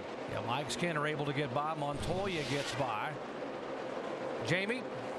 Well, you see them going to work on that 48. I talked to Chad Knaus, the crew chief for Jimmie Johnson. He told me earlier, we just want to get through this race tonight and salvage some points. He said, my driver can't drive here, and I can't set a car up here. Once we're out of here, we can win anywhere, guys. And they were mired back in the back, and you see the result. Well, Jimmie Johnson came here in the middle of the week to run the truck race, just hoping to get some more laps and experience and maybe win one here. He thought he might have had a shot there, lost it in that race, and now having trouble here in the first 27 laps at Bristol. Back up front, Carl Edwards has led all 31 laps thus far. It is Edwards, the leader. Jeff Gordon, after the disappointment in Michigan a week ago, in 2nd spot, surprising Regan Smith. The Earnhardt Incorporated driver back in 3rd. David Brudeman is 4th, and Kevin Harvick is now 5th. Here's our AT&T Crew Chief Challenge. Which of these bubble drivers is most likely to miss the chase? Would it be A, Jeff Gordon, B, Casey Kane, C, Denny Hamlin, or D, Clint Boyer? To play, text CREW to 191 from your AT&T wireless phone. Standard text message rates will apply. Well, that's a hard choice there. Yeah, that's going to be a tough one. Jimmie Johnson pulling back out, and now we'll pull back down pit road. Let's check in the 99 pits with Dave. And during the break, you guys were discussing a near wreck in front of leader Carl Edwards. 2 other spotters pointed it out, including Edwards. They told him maximum patience right now. These guys are going to wreck in front of you. He did back off quite a bit, but what that allowed him to do was allow Jeff Gordon to get up to his back bumper just a couple laps ago, Mike. Yeah, Dave, and Doc was talking about the disappointment for Jeff Gordon a week ago in Michigan, and one of the things that Jeff was most critical about was the pit stops. Well, this week was a difficult week for that team. They really focused hard on consistency during pit practice. In fact, just before the race started, pit crew captain, if you will, Mike Tiny Houston, kind of held court with his team and told them, hey, let's put last week out of our mind and really focus on tonight. Pit stops will be critical for the 24. Andy, you talked to Steve Letarte a bunch today. How did he really address what happened with them last week at Michigan? Well, they had a great race car at Michigan, and it's kind of funny. He said there was 8 championships between the 3 guys involved, and you'd think that a racetrack like Michigan, you'd have enough room for the guys with that kind of credibility to avoid each other, but they all came together, and you know, they feel like they're on the right track. They're coming to the racetrack with better race cars. They've got a good car tonight. As we can see here, he's running down Carl Edwards. Although Carl is in some heavy traffic. Seems to have broken away just a little bit here. Jeff Gordon there, his teammate Jimmie Johnson back onto pit road again for more repairs. Jamie. Well, Doc, he radioed in that his splitter is hitting the racetrack, so they're going to work on that right front fender. You see him pulling it out there because he had a fender rub, and the splitter, you see they cut it off talk about what can they possibly do to keep this splitter off the racetrack with banking like this. Yeah, they're doing all they can do, Jamie. They just cut that part away, and if it still hits, they'll just have to keep coming back in and cutting away the parts that are hitting. Right now, he's 13 laps down. This is really a big blow to this team right here, is trying to get a good finish here at Bristol. Well, if you're Chad Canals, what are you thinking right now? I mean, you got this many laps left, and you're already 13 laps back. Now, that's got to be frustrating for those guys. Good battle here, 11th, 12th, 13th, and 14th. Yeah, we're seeing two grooves being utilized here. You've got the 12 car down on the bottom. Looks like Greg Biffle and Casey Kane are choosing the high side. And then you got Jeff Burton down on the bottom. So Ryan Newman is trying to make a pass on Greg Biffle. He hasn't been able to complete it yet. Looks like every time he gets just a little bit of room, Greg makes that run back on the outside. Jeff Burton won here in the spring. He led 2 laps, the most important 2, the last 2 of the race on the green-white checkered. Looking to the inside of the 9 car for position. That will be for 13th spot. Traffic in front of Carl Edwards. Yeah, every time he catches some traffic, Jeff Gordon gets back to his bumper here. And you know, these guys just aren't going to pull over. Juan Pablo, he's trying to stay in front here. He doesn't want to go a lap down, and it makes it very, very difficult. Carl has been running the bottom of the racetrack, but when you're trying to pass somebody, it just makes this place that much harder. You see Jeff going to the outside of him now, going to try to take the lead, but I don't know where he's going to go because the 42 car is going to be right in front of him. I think he's just having fun right here. He knows he can't go anywhere. He's just going to play around here and see what the outside groove's like here. This is great racing and what this is all about. And you can see, even though we have 2 and 3 grooves here, just how much it could hold up. You can see the brake rotors there on Jeff Gordon's car glowing red already, Andy. I saw that, and I also saw that on the 99 car earlier. Carl Edwards had a tire go down last night in the Nationwide Series race because of excessive brake heat. And it's just one thing I'm really kind of concerned about because these cars have a lot more power than those cars last night. Yeah, the drivers were telling me they're having to use a lot of brake here, but I think that these crew chiefs knew that, and they probably took precaution with that, just like they would at a place like Martinsville or somewhere. We are being told that Jeff Gordon did indeed lead the last lap. He will be scored as a leader, so now he's got those 5 extra bonus points, and considering how far he fell 3 spots last week, he needs every point he can get. He said he was just going to go for it now since they were in that spot, and he's racing hard here early. It's amazing how these 2 drivers, these the first and second, how not being able to pass the 42 has allowed these other drivers. You see Regan Smith in third, Kyle Busch there trying to take that spot away. They've caught these guys. They were about a straightaway behind a while ago, and now right here they are battling with them for the lead.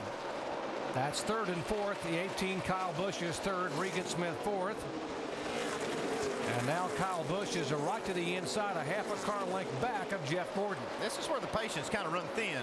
These guys are trying to put a lap on the 42 car, Juan Pablo Montoya, and they're going to get impatient with him.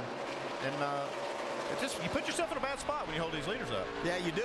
And the thing that makes Carl Edwards' car so good is it turns in the center, but that's the one thing that you fight then is the exit of the corner. What did Rusty say in Countdown? The worst thing you can do here if you're a slow car is get in front of a fast car and stay there. Well, you saw Carl give him a little tap right there, so he's not very happy about the situation. He knows the position that has put him in. He had a nice little lead until he came up on this. Hey, one thing, guys, I'm concerned about for Carl Edwards, he's driving so hard right now, Doc. And Andy and Dale, he's just wearing his tires out, that 99 cars. He's getting loose. He's spinning them off the corners. And, boy, you don't want that this early. How patient are you? I mean, how long do you wait? There's your answer right there. He just moved. I guess Kyle Busch said, I'm not going to wait at all. Carl just moved Montoya out of the way and slowed them both up enough that Kyle Busch got ahead. That's a great move by Kyle Busch. He took advantage of the situation there. He kind of saw what was happening. He's still not, Carl Edwards is still not finished putting a bumper to Montoya. That wasn't so hard, was it? Speak for yourself. Yeah. Carl Edwards had plenty of problems. And that's the one thing that I saw with Kyle Busch here. He seems to be able to make passes down there. You know, obviously, with Carl Edwards moving Montoya up, it gave him a little better angle to get in there and make that pass. But you can see the 99 still having a lot of difficulty getting around the 42. I'm with Rusty. I think that Carl had to use a lot of race car underneath this 42, and that's hurting him a lot right now. Short tracks lead to short tempers, and thus far they have been able to hold their composure with the exception of a little bump and a tap How much longer will that last? Because Jeff Gordon and Carl Edwards can't go anywhere. Now Gordon goes by. Edwards still following the 42 car. I think Carl's just had to back off here for a second, doing exactly what Rusty was talking about, heating up his tires too much. He's going to have to give those tires just a break if it's a lap or so, and then try to, hopefully maybe Jeff Gordon will give him a shot and open up a hole for him to go on by. Sun has gone down, temperatures are cooling, but tempers are on their way up. It's Bristol.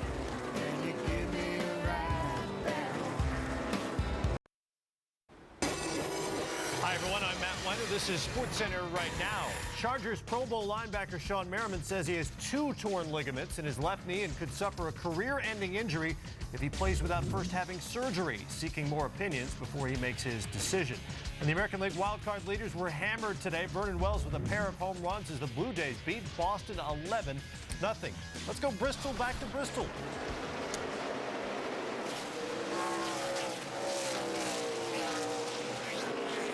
We are at lap 68 of the Sharpie 500. Kyle Busch has now led the last 14 laps after making his way around Carl Edwards and Jeff Gordon. Edwards led 53 laps. Jeff Gordon was credited with leading a single lap. They are the only 3 leaders thus far tonight. The 42 car of Juan Pablo Montoya is being shown in 37th position, but he is running as hard as anybody on the racetrack. The top 3 got by him okay. Not okay, they got by him. These other guys are really having a tough time. Here's what Kyle Busch had to say a moment ago about the 42 car. Man, he did that to us at Darlington. You know, I mean, what are you going to do? Forgot all about that, you're right. Tell you what, when he's running 40th, he's the fastest 40th place guy here. He's a racer. Yeah, you're right about that. Full show. Now, what are you supposed to do? It reminds me a little bit of the old days of Dave Marcus. I mean, Dave may not have had the car that day that some of the other guys had, but he was not going to give you anything. He was going to drive as hard as he could drive to maintain his position. Yeah, he was a hard one, man, I'll tell you. This Montoya's proven to be pretty tough. I can't believe these guys are actually being as patient as they've been with him. You know, the problem they're having with him is his car doesn't look like it's turning that good in the center, but it really gets off the corner, and so that's not allowing these guys to get a run down to the end of the straightaway on him and make the pass. And so it makes it difficult. But I don't know. You know, he can't just stop. So you know, it's hard to put a blame on him whenever they have a whole lane that they can race and try to pass him. Yeah, he's given them the whole bottom side of the racetrack. It's just they can't seem to go down there. Shannon?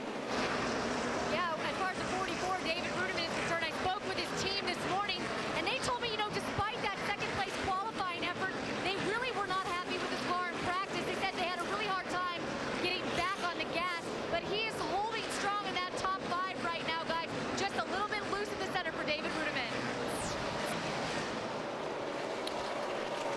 You can see David Ruderman's running that higher side and had been making up quite a bit of time. Regan Smith's now going to try to go to the top, and you see Ryan Newman has come into the picture. His car looks really fast tonight also. Can't say enough about Regan Smith in that 0-1. We mentioned his best qualifying effort. His best finish in his career was 14th at Martinsville. He came in as a short track ace, and maybe the last few weeks really starting to show his oats a little bit here in that DEI car. He's showing a lot of patience right here. I wondered whenever he caught the 42 here how much patience he was going to show, but he's got a really good car, but he's doing a really good job. It's not what he wants right now. I know he'd like to get in front and try to run those leaders down. Jamie? Well, he's doing a great job of being patient, DJ. He said the car is just driving great. He's very happy, pretty quiet on the radio, but he qualified 4th. That ties his best performance yet. His best finish this year, 14th, guys, so he can definitely improve that if he stays running as patient and as well as he has so far.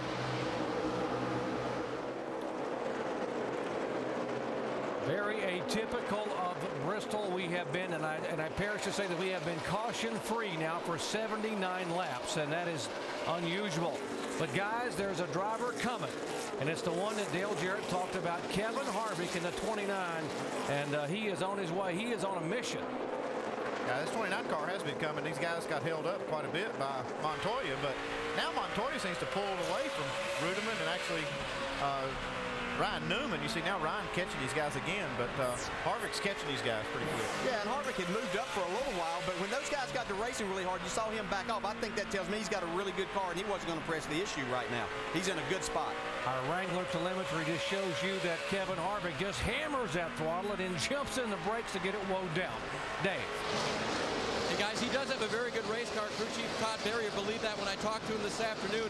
The only thing they've told him so far is to keep your eyes on your brakes. In other words, keep your foot off your brakes when you don't have to use them. A little bit of a rotor glow that they warned him about. Otherwise, just a little bit loose in at the beginning of these runs. They'll adjust for that on their first stop.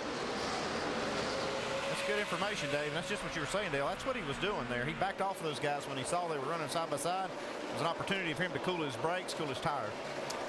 Leader in traffic, Michael Waltrip being shown in 33rd position. In front of him, Bobby Labonte, the last car on the lead lap in 32nd.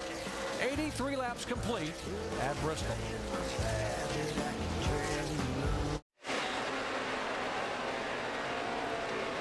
Right after our coverage of tonight's Bristol race over on ESPN2, the wrap-up edition of NASCAR Now, 11:30 Eastern Time. Tomorrow afternoon, no NASCAR race, but an IndyCar race, the Grand Prix of Sonoma at 5:30 Eastern ESPN2. Our NASCAR Now Monday roundtable, 5 Eastern, and then next weekend it's off to California for a couple of nighttime races, East Coast time.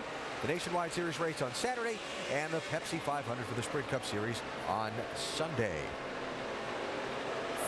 We continue with our coverage tonight from here in Thunder Valley, presented by Pennzoil Platinum. Kyle Busch is the race leader, been out front since lap number 55 now, while he is pacing the field. One of his Joe Gibbs Racing teammates has kind of caught our eye moving through the field. Yeah, Tony Stewart's looking really good, and one thing I've noticed, guys, he's running the bottom, the middle, and the top, and I never thought I would see that at Bristol, Tennessee. He's looking really strong out there. I mean, just really catching them, and Brad, old racetrack's getting pretty racy. It is getting racy. You can see the grooves starting to work in. I tell you, I've seen something like I don't think I've ever seen. I'm looking at a 43-car field, and at one time, at different times, everyone in the field is running sub 1750. So, and Bill Elliott, how about Bill up on the wheel for the Wood brothers, doing a great job in that 8th position right now. And we've been talking about the race to the chase and some of the bubble boys right in the middle of that mess. Denny Hamlin in the 11, Casey Kane in the 9, Clint Boyer in the 07. All those guys got to race hard at Bristol and protect the points. Look at that again, guys. Three into the wall. Martin Truex Jr. and A.J. Allmendinger in the 1 and the 84, and caution is out for the first time in this race, just shy of the 100-lap mark. You knew sooner or later somebody was going to slip. I'm telling you, the field is not separated. Everyone's running the same speeds. Even Jimmy Johnson, who's 13 laps down, was running 1730s, and your leaders are running 1730. It's incredible. You can't get away from one another. Going to see some pit stops here, Doc. Indeed we should, and tough break for A.J. Allmendinger and Martin Truex, who were both trying to run in and stay in the top 15. Right side of your screen, watch the 1 car. Yeah, he has the right front tire go down right there in the middle of the corner. We saw a lot of brake heat in these cars. I was really worried about that because we saw it last night. After these cars ran about that many laps, they could charcoal that bead and that tire go flat. Yeah, nobody ran this many laps in practice to have any idea, but we talked about that, Andy, earlier, if that was going to be a problem, and we've already seen it. The caution is out. Caution. As you watch this contact, that is a big blow to the 84. Remember, they were just outside the top 35, only 13 points out of 35th in terms of owner points, and that is critical to be able to be guaranteed a starting spot here for the races coming up without having to qualify on time and speed. Yeah, he was sitting there in the top 20. He had a good run going. Talked about the unique pit road, and they got to come in under caution off of turn 2. And here come the leaders down, creeping along at 30 miles per hour. Jamie. Remember what we said about pitting in the first pit stop? That is Regan Smith. They reminded him the rest of the field will be coming down when they exit. 4 tires, no changes. It should be a fast pit stop for Regan Smith. Shannon? Well, Jamie, Jeff Burton went to victory lane in the spring here at Bristol. Right now he's tight through the middle. He says a fan underneath his seat is vibrating. They're probably going to turn that fan off. 4 tires for Jeff Burton. Mike. Jeff Gordon saying he's got a little bit of a push. They're going to address that with air pressure and also a track bar adjustment. A 4-tire change in Sunoco race fuel for Jeff Gordon. They're completing their stop as they go to work now on the left side, Dave. Leader Kyle Busch said, I'm just a little bit tight rolling the center of the corner. They'll make an air pressure adjustment, air out of that right front tire, and he leaves pit road. A good stop for the 18. 13.8 seconds for Kyle Busch. He's down and away. Both Busch and Jeff Gordon complaining of tight race cars. Cars pushing up across the racetrack. Let's listen in to our over-the-wall guy, Mitch Lash, the jack man for David Rudiman's car number 44. Get to the right side. Peg it, full pump. Right rear off. Pass it. Drop it. Go around. Peg it. Pump it.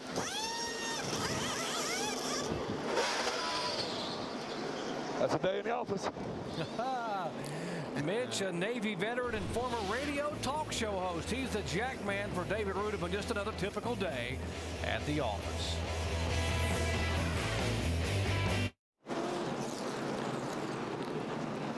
Working caution number 1 at Bristol Motor Speedway. The incident involving contact with the 84 of A.J. Allmendinger, who is behind the wall, and Martin Truex, the 1 car.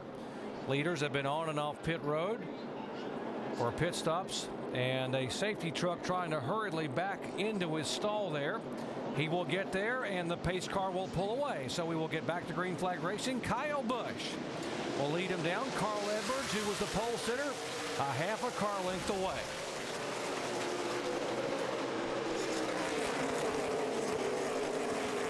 Have some guys on the inside there fighting really hard to beat that car still, the first one a lap down. Dale Jr.'s about 7th car in line that would be eligible for that, so he's got a lot of work to do to get himself in that spot. He's got a good car, but it's going to be hard to pass a lot of these guys when you have all the lead lap cars fighting for position also.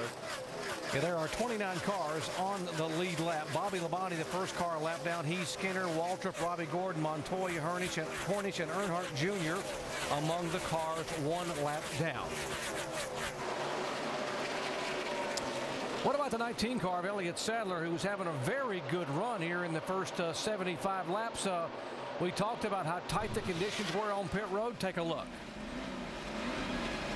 If he gets in that pit stall and he slams on the brakes and slides the front wheels and can't steer it, slides right up next to the wall. They can get the right sides on the car, but they can't get around to the left. So Elliott has to back up and then get straight in the box so these guys can jack up the left side. Cost him a ton of time right there. Yeah, he's back in 29th, the last car on the lead lap right at this point in time. So he had a good run going, but those are the kind of mistakes that you just can't make to have a good night here. It's not been devastating to him yet. He has a lot of time that he can still make up. Elliott Sadler, one of the 11 former winners in tonight's race. Won in the spring of 2001 here at Bristol.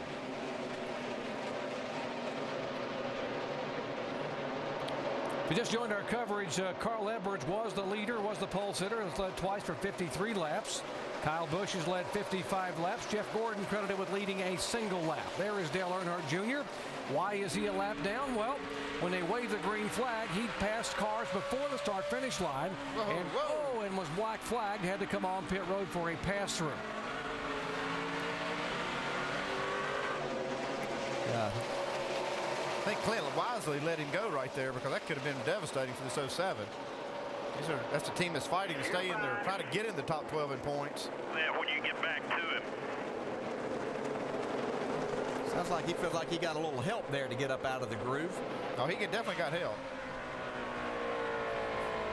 Junior's on a mission. He's trying to get this lap back. Like you said, the left front tire going down. Is that they going to start the air that low? That looked awful low. Well, it doesn't look like it's flat yet. It's still running good. Well, he is sailing now, gets up and behind, right in behind the 09 car of Sterling Marlin.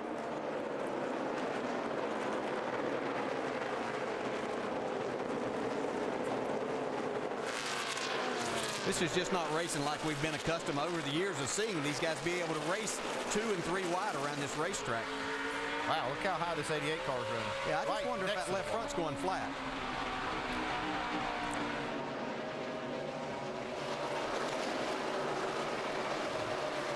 Here's the replay. We'll show you the little tap a moment ago, the 07, 88. Oh. Yeah, he just had a big run coming off the corner, and Clint didn't know he was up there. Then he gets the tap. That might be the one that Clint's not happy about. Yeah, I just wonder because that first bit was the left front whenever he got into the right rear of the 07. Elliott Sadler on pit road, and guys, we're hearing loose seat belt. Wow, you don't hear that very often. You can't run out here without seatbelts. Not one lap. Talk about how you bounce around in a seat. Got to have those belts tight. Kyle Busch is the leader. There is Carl Edwards, about a second and a tenth back in second spot. Jeff Gordon trying to turn his season around. There's Gordon, who qualified third and is running third right now. There's the 12 of Ryan Newman. Ryan Newman starting back in 11th position all the way up to 4th.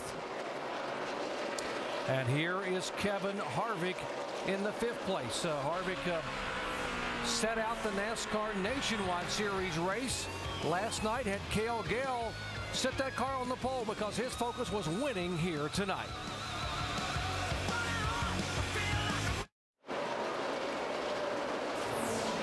We have just crossed the 1/4 point of tonight's NASCAR Sprint Cup Series race at Bristol. Our coverage presented by Pennzoil Platinum.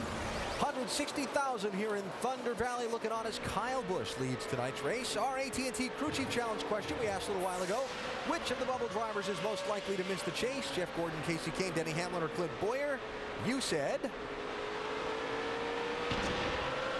Denny Hamlin. Huh. Don't be like that attitude last week. He kind of got fed up last week and said that, and fans probably said, you know what, his head's not in it. I think it's in it, though. I'm thinking about Clint Bowyer, who's been struggling. But Clint looks pretty strong tonight. He's taking that hot rod, sticking his nose up and under a few people. But I tell you what, Tony Stewart continues to move forward. He is on a roll. Looking at Clint Bowyer right now as he stands on the racetrack, 34 points outside of a place in the chase. Bowyer is in 11th spot. Only one caution in the race. One of the cars involved is behind the wall, Mike. And that's Martin Truex. And this track is so tough on man and machine. Truex had a right front tire go down because of the brake temperature. Melted the inner bead. You can see the right side damage. A lot of work on the one, but they're going to be behind the wall for quite some time. That's too bad. He had an outstanding car in yesterday's final practice. And Mr. Brewer, over at our Chevy Cutaway car, we said teams had to be prepared for anything tonight, huh? Yeah, Alan, we were prepared. Believe me, we've got brake blowers for the beads right here. We've actually got fans coming in to cool the brakes because the heat transfer is going to come from this rotor up to the wheel, and this is the bead. You have to protect it because if you don't protect it, at the end of the day, you're going to come out here, and this is going to be the end result. And that's not pretty. That's not pretty. Let me tell you the reason all this problem's happening, guys. These new cars, they just don't handle as well. So when you get to the corner, you got to use more brake to slow them down, and that creates brake heat. And when you get a lot of brake heat, you lose those tires unless you can really cool them down with a lot of cooling, which Tim was showing us. So Kyle Busch, after the restart, has moved away from Carl Edwards. Got about a 1-second lead, and already, Doc, he's back in heavy traffic. He indeed is, and there's the 99 car of Edwards, who is chasing him. What about David Reagan? We documented he was the only car that had to go to the rear of the pack to begin tonight because he had lost his primary car with a wreck in qualifying. David Reagan has gained 19 positions, and as you heard Brad mention, how about Tony Stewart? By the way, Tony Stewart in the spring here led 267 laps. Tony Stewart has led the most laps at Bristol in 3 of the last 5 races, but hasn't won here since August of 2001. So he can get it done. He's got to be able to get that car to finish. Here he is trying to move around the 31 car. That would be for 7th spot. And it's like Rusty said, he's doing it on all over the racetrack. He's running high right here. He's been real low. His car's handling great anywhere he puts it. Amazing how much we're seeing these good race cars being held up by cars that are lapped down, but they're running just fast enough to keep these guys behind them. Dave? And a driver would never complain about a car that handles that well and passes that many cars, would he, guys? His report wasn't that glowing on the 20 car, on top of the track, loose into the turn, tight in the middle, but they made adjustments for that, and it's still fast. That just sounds like the new car, Dave. Sounds like it's handling perfect. This new car has been really tough for these guys to drive, and it's really not, nobody ever gets this car to drive perfect. They just have to do the best they can with what they have. Entering tonight, Kyle Busch had led 2,906 laps in a total of 57 NASCAR races. He has 17 wins, 8 in Cup, 6 in Nationwide, and 3 in the Truck Series, and he's leading here at Bristol again tonight.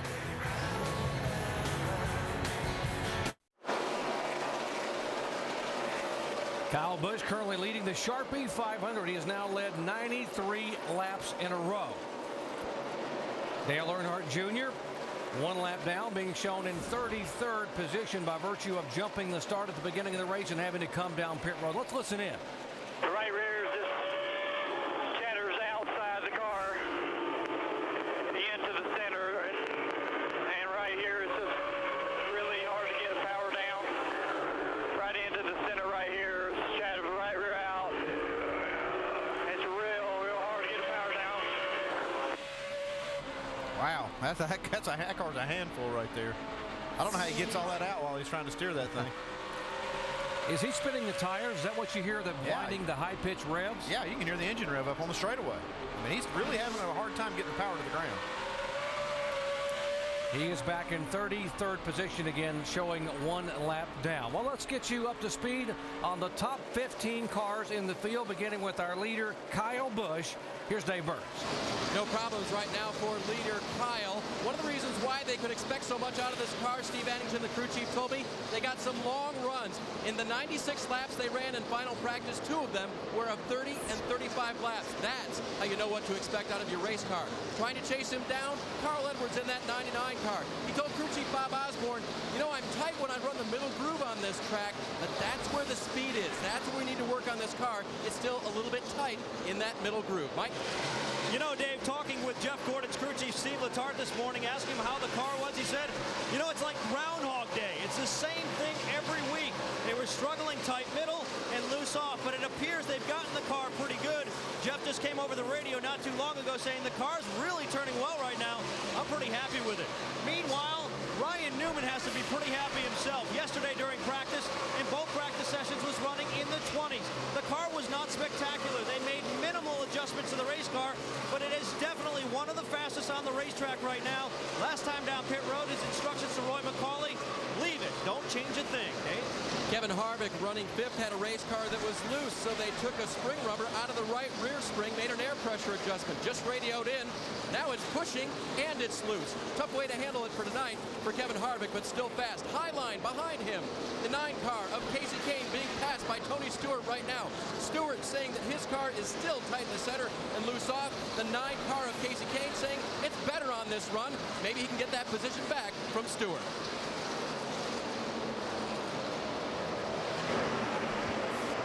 Well, Jeff Burton currently running 8th, has gained 10 positions since the start of this race. The team told me that they were pretty tight practice this weekend, but every time they would try to free it up, they would just lose overall grip. That is exactly what's happened here tonight. Right now, Jeff Burton says he has no grip in that race car. Mike. Denny Hamlin coming into this race after a very difficult week back at the shop. Very critical of his team, very critical of his chances of making the chase. But he knew this was a race where they could make hay. Back in the spring, they led 98 laps. Unfortunately, they had a fuel pickup problem at the end. He came into this race with that on his mind. Right now, his car, very good. He's happy, but still could use a little bit more forward bite, Jamie. And the man behind Denny Hamlin wants his spot in the points of 12th. That's Cliff Boyer sitting 13th right now. They said that the key to the race here, long runs. That's what they got to start with. He started 22nd. He worked his way up to 10th. They are not good on short runs. So right now, this is great for Cliff Boyer. They're telling him he's one of the fastest cars on the track and take care of his tires. Shannon? Yeah, Jamie, David Rudiman, what a great ride. Well, what a great ride for this driver. Started this race 2nd. Right now, he is loose. He says the rear tires are spinning off the turns. David Rudiman looking for a solid run here tonight. Jamie. And Regan Smith still holds on to a good effort. He started 4th tonight, currently sits in the top 12. On that last stop, they were a little slow on those rear tires, so he went from 4th all the way back to 12th. He's the fastest Dale Earnhardt Incorporated car on the racetrack. Mike? Eric Almirola certainly holding his own in the 8 car, working the bottom groove now as he heads down the front straightaway. He, like many others, saying the car's a little bit tight and could certainly use a little bit more forward bite. Dave? The 21 car of Bill Elliott after a great qualifying run. A couple of quick cars got by him on the restart here. That's how he lost the positions. His lap time's still very good. Right behind him, Greg Biffle in that 16 car really hasn't made the forward progress they were looking for. His car very loose on the first run. They made a wedge and an air pressure adjustment for Biffle on that first stop. Doc? Thanks, guys. 164 of 500 laps complete. And the leader now continuing, I guess we'll say that all night long, the leader working in the heavy traffic there, trying to get beneath the 41 car of Reed Sorensen. Kyle Busch has led once and continues to lead now 110 laps up front.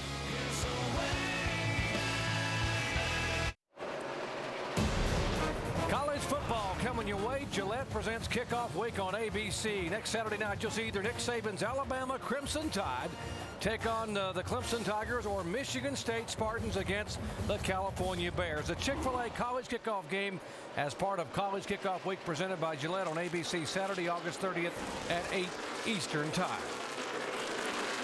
Got some full contact going on here, but thus far, a lot of patience being shown by some of the drivers here. And that is the 17 car. That is a very good race car, Matt Kenseth. It also shows you how good that 18 car is. He's running 21st, trying to stay on the lead lap. Rusty hit us in brakes, said, look at that monitor. Everybody's running basically the same speed from 1st to 35th, and that's why it's just so hard for these guys. DJ, why is it so many guys are having trouble with traffic with the exception of Kyle Busch? He seems to just breeze by people. Well, he's had his problems a few times, but his car is just better. And what we've seen all year, he's just better than everybody else. He drives these cars better than other people. It's been really impressive how patient he's been when he's got in these situations. He hasn't let that get to him. He waits till the opportunity is there, and then he makes the pass. Very fast race car and a very good race driver. That's a great combination here. You can see Matt Kenseth right in front of him. He's having some struggles there.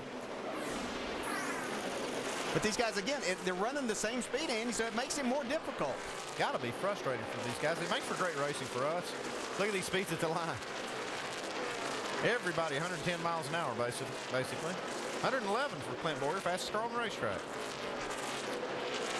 Yeah, in terms of lap times, Kyle Busch a moment ago came by at a 17:33, and Bobby Labonte running in 30th position ran a 17.35 second lap, so 200ths of a second difference. Dave. And one reason why they're so good, testing. Steve Addington told me one thing you don't have ask this kid to do is get in a race car. He'll do it. We've tested twice in the last 2 weeks, and we found a lot of stuff, and Kyle's run a lot of laps. Sometimes I'll say, bring it in, you're not running that good. He says, no, let me stay out here a few more laps. Let me see what I can find. And that's information that they can use and will use in the chase. Yeah, that's very impressive that he would go do this, and I know he's a young driver and loves to drive race cars, but there's nothing more valuable than to have the actual driver of your race cars there at these tests, Andy, to give that feedback and have that information to talk with. That's so true. I know I've done a lot of tests without the main driver, and it's just so much you can learn. When you've got your #1 driver there and you're doing these tests, and you know, it's really a combination. It's not really just the car and the driver. It's the driver and the car combined. And you know, if you don't have the guy behind the wheel doing the testing, you're not going to get that right combination. And the seat time. We mentioned this is his 57th race this year. Or I should say 58th. He's run between the NASCAR Sprint Cup, the NASCAR Nationwide Series, and the NASCAR Truck Series. And oh, by the way, 17 wins. Yeah, he's just incredible. He's doing a great job. He finally got by Matt Kenseth there. As we drop back here, there's two guys that are on the move, and that's the 20 and the 31. Two guys that have won here, and these with Kyle up there having to race side by side trying to get by these lap cars, these guys are able to make up some ground.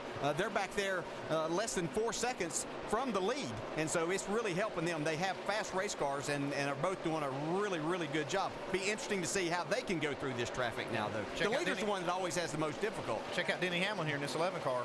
What you see here, I believe, are these cars that have good long run setups. The longer these cars run, the better they run, and here they start coming to the front. We had about a 90 lap run, 95 lap run early.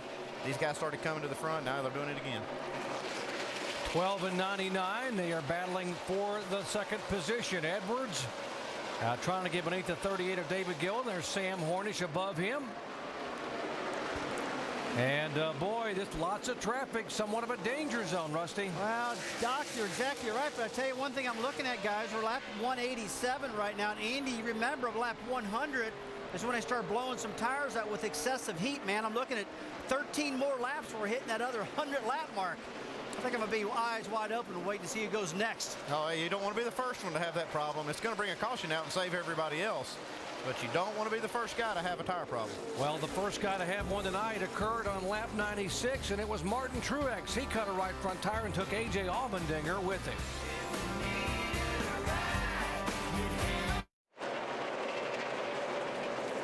Welcome back to the Pennzoil Platinum NASCAR Sprint Cup Series event here at Bristol Motor Speedway. And we have contact on the racetrack, hard contact, the 31 car, Jeff Burton involved.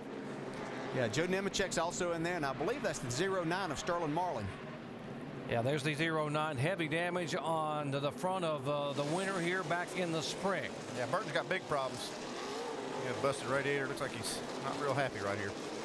That's putting it lightly. Jeff Burton, who was being shown third in the point standings as of that moment. He was on his march to the front. He and Tony Stewart were actually running fourth, or I should say fifth and sixth at the time. Trying to work their way through traffic, and Burton wasn't able to get through. Jeff's not very happy. This looks like something that maybe he was trying to get by some lap cars, and either they got together. I'm sure we'll see on the replay that he was just a victim here.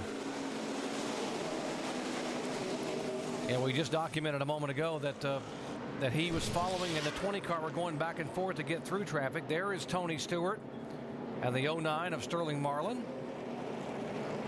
The 09 got with the 77 to start all of that, and then Tony, because the 09 came down, hit him, and then yeah, it looks like then it was a chain reaction. Yeah. Which is going to happen with the 31 because he's probably trying to avoid this, and then probably Nemechek got into him. Take a closer look here as we see it's just guys all going for the same part of real estate here, and then things behind that, they happen so quickly that you just don't have time to react. Now you can watch top of your screen. That's Nemechek behind the 31. Let's see what happens there with that contact. I believe the problem was Nemechek ran into Burton, started to slow down. He saw what was happening, and Nemechek didn't slow down and knocked Jeff Burton into the wall. And that's why he's so frustrated. Under caution for just the second time out here on lap 198. Pit road's still closed because this car is down on the apron of the racetrack and kind of blocking the way for these guys to get down on pit road. They will need to clean up the 31 car and clean up the oil coming from the front of that one. We will take a break and come back to cover pit stops.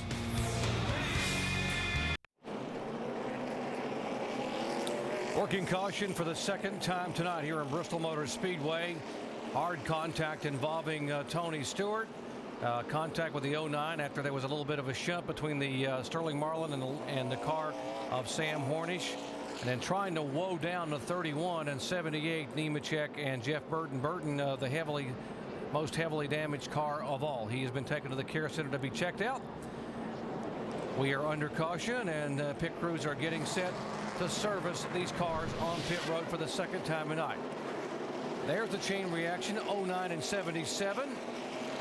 Now out of the right side of your frame, there's a 78 and 31 who were trying to woe down, and heavy contact for Burton in the 31 car. Here's the leader coming down 30 miles an hour. Jamie. And Clint Boyer rolls down in 7th position. He said he's just a tick tight. They're going to make one small air pressure adjustment on that right rear tire. 4 tires for Clint Boyer. They're going to put some Sunoco fuel in it. Remember, he gave away the race last night. He dominated, made a small mistake, finished second. Maybe a little redemption tonight. See him going to work on that left side. Let's go to Shannon Spade. Jamie, Dave Blaney started this race 36. Right now he's running 12. The car is starting to tighten up. You see the wrench. It went back in the window. They're going to try to loosen it up. 4 tires for Dave Blaney on this pit stop. Mike. And you look at the triple pits now. Jeff Gordon complaining the car's getting a little bit tighter. Lots of conversation on the radio, really trying to break it down. Says it really pushes when he's on the brakes. 4 tires there. Meanwhile, Ryan Newman, he's got a pretty good race car, but it started to tighten up toward the end of that run. They'll make a track bar adjustment, add some tape, and put on 4 tires, Dave. Another fast pit stop for leader Kyle Busch, 13.5 seconds. Got 4 fresh tires, air pressure adjustments all around, a small legal tug on the left front fender, and they sent it back out. The car wouldn't roll the center of the corner the way the leader liked.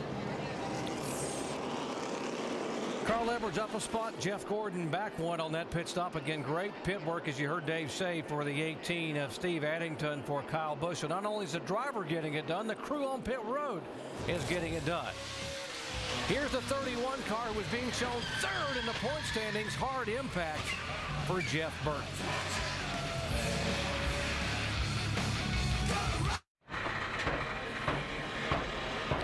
We're continuing on Jeff Burton's car, trying to get him back on the racetrack. Hammers flying. They're trying to get him back out. Leaders behind the pace car as he pull off. Let's listen in as we go full throttle for the restart. Stay ready. Ready. Green flag, green flag, green flag. You're clear. He's 2 back. You're clear.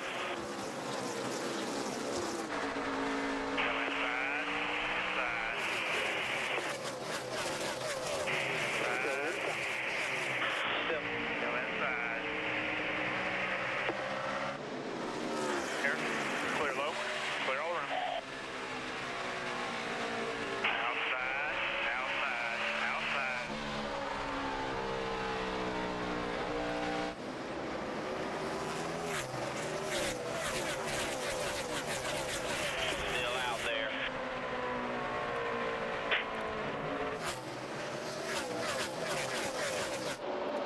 '99 car, Carl Edwards goes by Ryan Newman for second spot. Let's see what the 24 can do with him. Jeff Gordon had gone downstairs to get around some traffic a moment ago on the restart.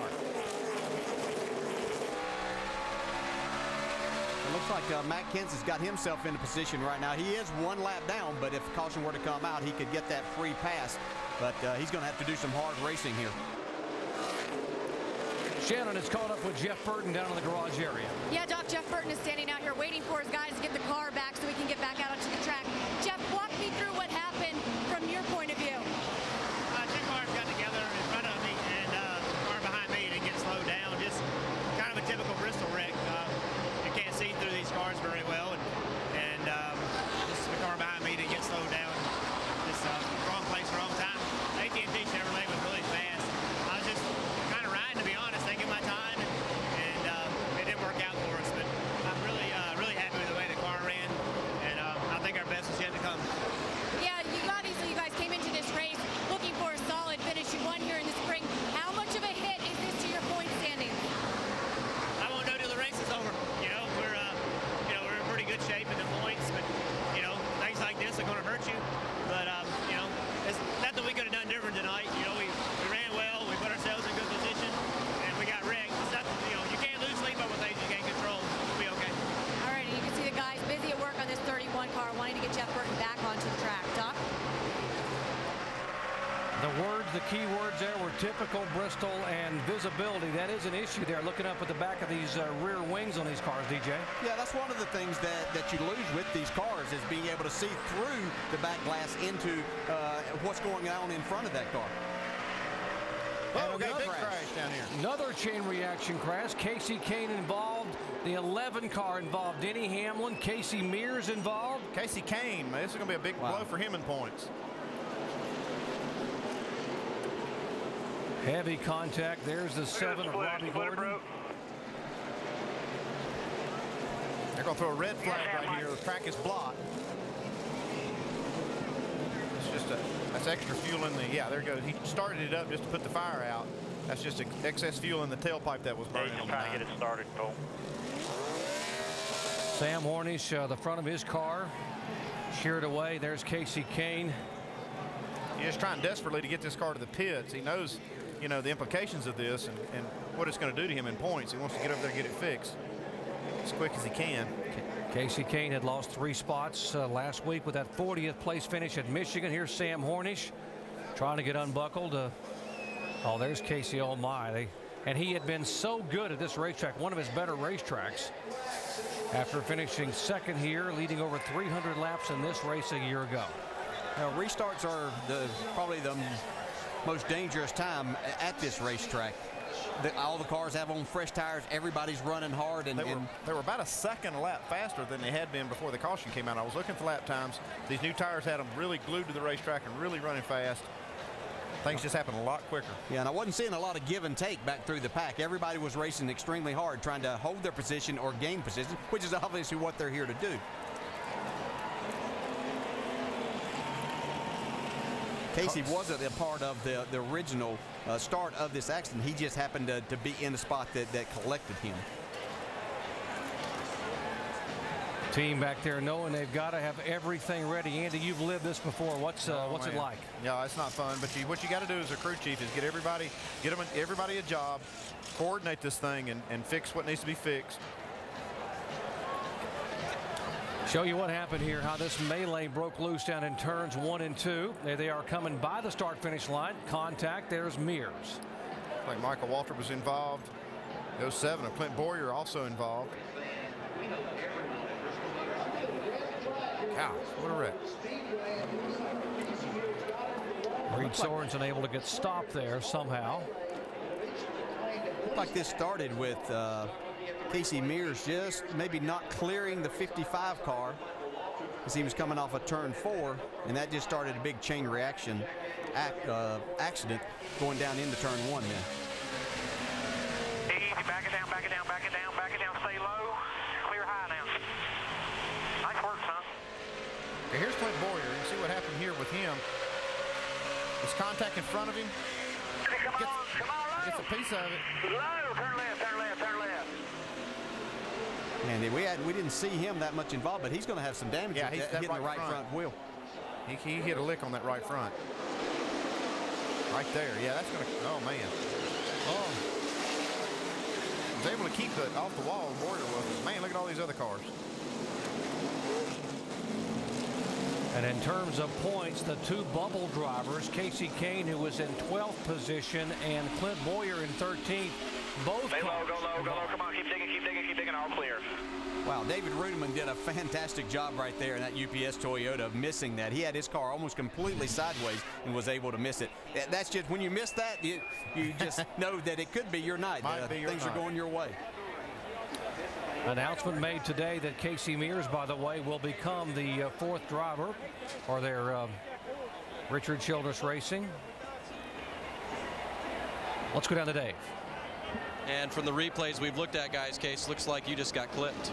No, I didn't get clipped. All I heard was clear, clear, clear, and I moved up, and somebody was still there. So I don't know, man. I like my spotter. He's a good guy, man. But that's ridiculous. We just took a bunch of cars out for no reason.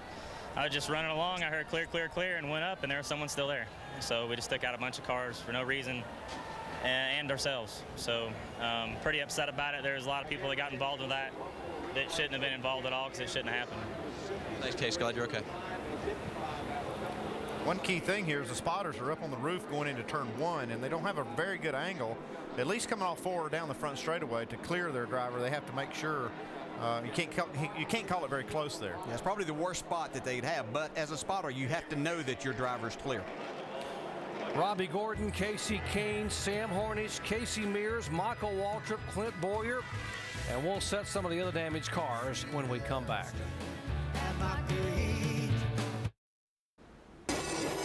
I'm Matt Wender with the Sports Center right now. Chargers Pro Bowl linebacker Sean Merriman says he has 2 torn ligaments in his left knee and could suffer a career-ending injury if he plays without first having surgery.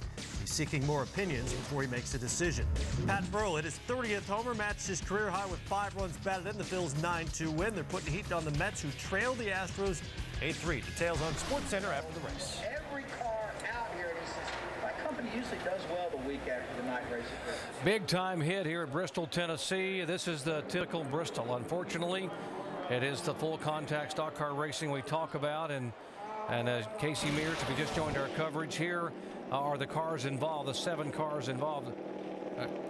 We are told, by the way, the 9 and 77 have been released. Sam Hornish, Michael Waltrip, Reed Sorensen.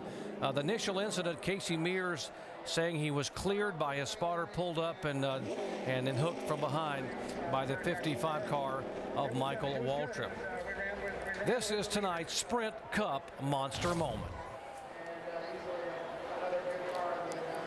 There was the contact, the 5 and the 55, and then the 07 comes by, and then it all breaks loose, a big chain reaction behind him. That's a monster crash right there. For more monster moments, check out NASCAR Sprint Cup Mobile. Another impact for this crash. We mentioned the guys that are trying to get in the chase. The 9 car of Casey Kane, who was 12th in points, the 07 of Clint Boyer involved. Also, the guys in the top 35. Let's go down and check in where Shannon is caught up with Casey Kane. Yeah, guys, we're down here with Casey Kane right now. He was just released from the infield care center. How are you, Casey? That was a big hit. How are you feeling right now? I'm fine. I just it's disappointing. We had a pretty good car. We were like right there about 10th or so, trying to get better, and just blocked in behind a few cars, and then some cars in front of me started wrecking. I didn't really know who it was. I saw the 5 and the 55, and got hit from behind, so we just tore the car up pretty good. But it's the way it goes. This is a great place. So a lot of fans here tonight. Just a bad race. All right, certainly Kasey Kahne was looking for a good points night tonight. And you can see right behind him, guys, Robbie Gordon has also been released from the infield care center. You see the disappointment all over your face, Robbie. What happened? I don't know what happened. It happened about 6 cars up in front of me. I saw the 5 and 55 go slide up the racetrack. It's like, oh, man, I hope these things don't stop. But just couldn't get it wound up. Casey hit somebody, and then I got in the back of him, and someone else got in the back of me. It's just kind of a chain reaction. But we had a fast race car, so I'm disappointed about that, but excited that the guys have been doing a really good job on the team. Race cars are getting better, and I think Fontana next weekend is going to be a lot of fun. All right. Good luck to you, Robbie. Now we can look over here. We see Sam Hornish Jr. has also been released from the infield care center. Definitely not where you wanted to end this race tonight. What happened out there for you? You know, the Mobile 1 Dodge, we didn't have quite a good handle on it is what we wanted. Just trying to, log some laps, make sure that we made it to the end. And, I saw the 5 car, go around and start sliding up the track, but by then there was already somebody beside me and just got on the brakes and tried to get away from it as much as I could. But I don't know, everything happens real quick here. It's been a real lot of fun for me to be able to run at Bristol the last 2 nights, and feel like I learned a lot, but we still have a lot more to learn, so hopefully we'll get the Mobile 1 Dodge run a little bit better next time we come back. All right, Sam, unfortunately the infield care center, a very busy place right here in Bristol tonight. Duck? Not where you want to be, guys, and there's the carnage down there. Sam Hornish Jr., the 77 car. Again, it's important to stay in the top 35 in owners' points, and right now that 77 car only 13 points to the good in 34th position. And we talked about how difficult it is to qualify at California next week, and there's the 9 car. He was hoping to be able to stay in chase contention after losing 3 spots last week by virtue of that 40th place finish at Michigan. There's the 07, the damaged car of Clint Boyer. Let's ride along with Clint and listen to what he heard.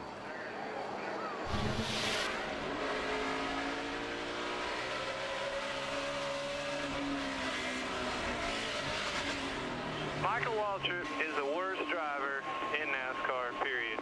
Could not believe Napa signed back on him. Well, it looks like Clint saw that just a little different, maybe even than Casey Mears. Those guys did get together. Maybe Michael could have given him a little extra room. But we heard Casey say that his spotter told him it was clear and he just wasn't clear. Yeah, and sometimes, you don't know exactly what happened. Again, it's hard to see through these cars and things. I don't know that Michael really did anything wrong there. If he checks up down the straightaway, he's going to get run into from behind. So Bristol, short track, fast racing. The full gamut of emotions, and obviously the 07 car, just instant emotion after being involved in an incident a moment ago. Kevin Harvick behind his teammate, the 07. Harvick has come from the middle of the pack and somehow gets through it. He now sits 7th on the grid as we are red flagged at Bristol.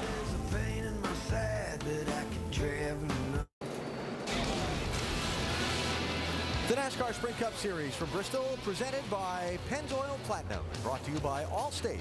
Are you in good hands? We have been under the red flag after a multi-car pileup blocked the racetrack. Now the red has been rescinded. The field again motoring around under the yellow, though pit road not yet opened. Clint Boyer has been on pit lane, though, while it was still closed. That bubble boy in the race to the chase, needing a little bit of work from his crew, and trying to get a head start on that with these quick caution flag laps that happen here at Bristol. Now, we heard Clint Boyer's frustration a little earlier. Frustration? Well, he's not the only one on the radio. This is Casey Mears.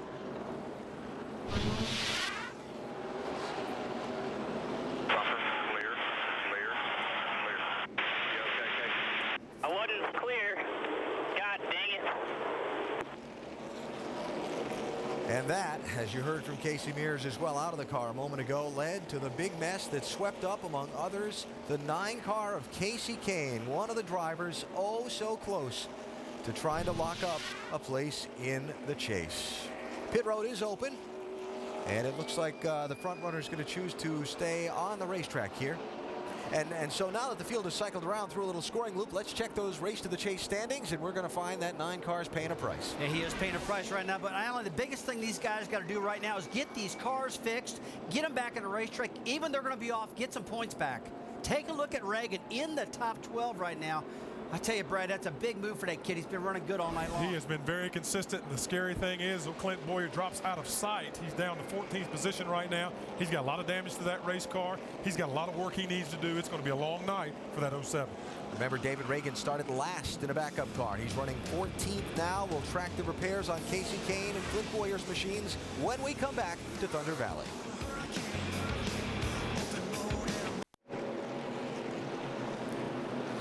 Getting set for the restart here at Bristol, Tennessee. NASCAR Sprint Cup Series action at Bristol. And for you Jeff Burton fans, folks, the news is not good. He is officially retired for the night. And right now that car being shown in 40th position. That would be his worst finish of the year. Only his second DNF and a tough one for Burton here with 3 races to go before the chase begins. Kyle Busch leads him down out of turn 4. Carl Edwards in pursuit. Jeff Gordon, Denny Hamlin, and Tony Stewart. That's a top 5. Matt Kenseth got the free pass this last round. Dale Earnhardt Jr. is now moving closer to getting that free pass. He's got a few more cars to get around before he gets in position. You can see him there on the high side trying to take one of those spots away from one of the guys that he's racing. With Kenseth back on the lead lap, that puts just 19 cars on the lead lap. There have been just 3 leaders thus far tonight, 3 lead changes. Pole sitter Carl Edwards there in the 99 led twice for 53 laps. Kyle Busch has led the last 170 laps. The other lap leader, by the way, Jeff Gordon for a single lap. Carl's looking pretty racy right here. He's able to keep pace with Kyle Busch. Yeah. You know, Joe Gibbs Racing was in the news this week for other reasons, but right now they've got their 3 cars in the top 5 at Bristol. Dave? And guys, you know how teams scan each other to hear what each other are saying. And Carl wondered during that stop if Bob Osborne had heard anything about the 18 car. Bob said, you know, not really. They're just about the same as us. Well, I think that might have encouraged Carl that we can get him in his condition. It's the same as us.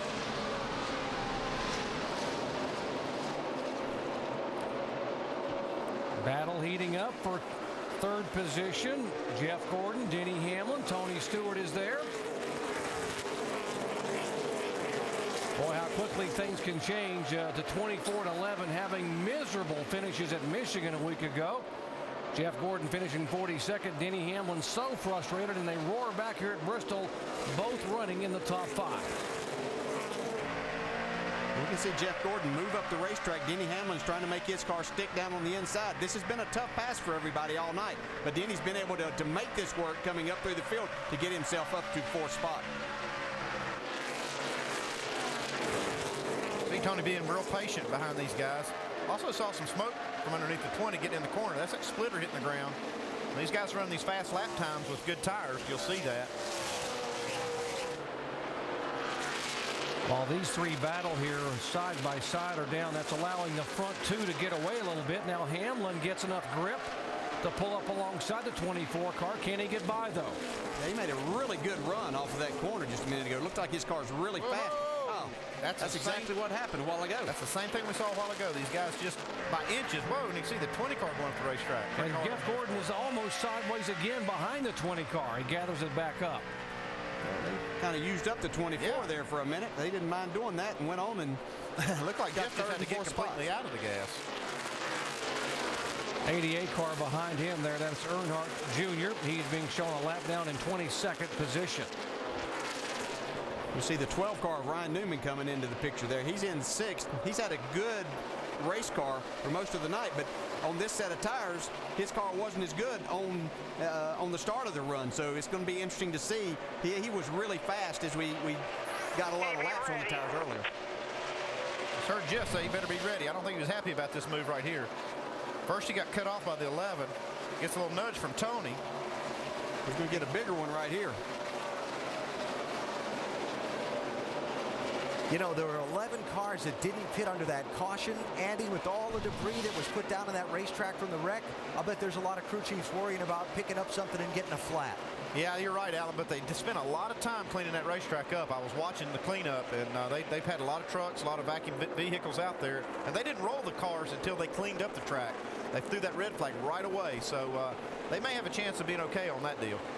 Jeff Gordon now starting to move away a little bit from 12 car after Ryan Newman had reeled him in, but now Newman falls back into the clutches of Kevin Harvick, and that's the battle right behind him. There's a 12 car, and Harvick now trying to make the pass on Newman. He has to get woed down behind Tony Raines in the 70. Yeah, that's where Newman's car was really good the first couple of runs. He just doesn't seem to have it right yet, and maybe he's waiting on those tire pressures to come up a little bit more before his car comes in. So we see Kevin Harvick trying to go around Tony Raines in the 70 car here. We heard Harvick made some adjustments on his car earlier. He said he was too loose. They took a rubber out, made him a little bit too tight, so they've had to make some other adjustments. But we still have just over half of the race to go, so they'll have a couple more chances on pit road to make some more adjustments to it. Dale Earnhardt Jr. is now within one spot of being in that lucky dog position. 07 car, Clint Bowyer. There's a 22 car. Good run for Dave Blaney, who was all the way up in the top 10 a moment ago, and is being shown in 16th position. Look at the bubble tracker there. David Reagan. You see he is now 12th overall in the points, coming from 43rd starting spot. Let's update the 07 of Clint Bowyer. Jamie. Well, Doc, when you look at the 07, he looks just fine, but he actually had severe right front fender damage. He also knocked the toe out. The team had to come down pit road 3 different times to pull that fender off the tire. The good news was the splitter was intact. The bad news is his toe is still off. That steering wheel is not sitting straight. They desperately want to come down for a 4th pit stop, guys, but there's just too much to give up as he sits 13th in the points right now. Yeah, Jamie, they've done a great job of getting this car fixed, and he is very competitive. They may still can work on it some more and get it better if they can fix that toe. Andy, I can actually look at the right front tire on the 07 car when it comes at just that last camera shot. It looks like he's got a lot of toe out. Take a look at that thing. Oh, yeah, he definitely does, Russ. You can see that. It's definitely toed out, so that's really going to wear the inside of the tires. I don't know how much longer he can make it, but he can probably get away with it for a while, but that's definitely going to cause the car to not handle right, that's for sure. And you can really see those brakes, DJ, glowing on the outside there, that 07. Yeah, his probably car's not turning as well in the center of the corner, so he's having to use more brake, and that could create another problem that he definitely doesn't need to happen. Back to the 24 car, Jeff Gordon. Let's listen in. 20, when I get to him, it is done. I didn't do a thing right there. He runs flat over me, that poor. Is your mark? Do your thing. It's your mark. Do your thing. If you have any trouble, remember, front stretch only. Okay, now what you heard Steve Letarte say, if you have any trouble, it's front stretch only. They're talking about coming down the pit road and not using both pit roads when you pit under green. That's in case he has a flat, not to lose all that time. That's happened to Jeff here before, where he's come down the wrong pit road and had to use the whole pit road front and back. Lost a ton of time. I talked to Steve about that this morning, and that was their communication. They're going to say, okay, front stretch only under green. Probably on the heels of the rubbing and bumping incident we saw a little bit ago. We'll make sure if you have a problem, you know how to get there in a hurry. Kyle Busch has led 194 laps. Back in a moment.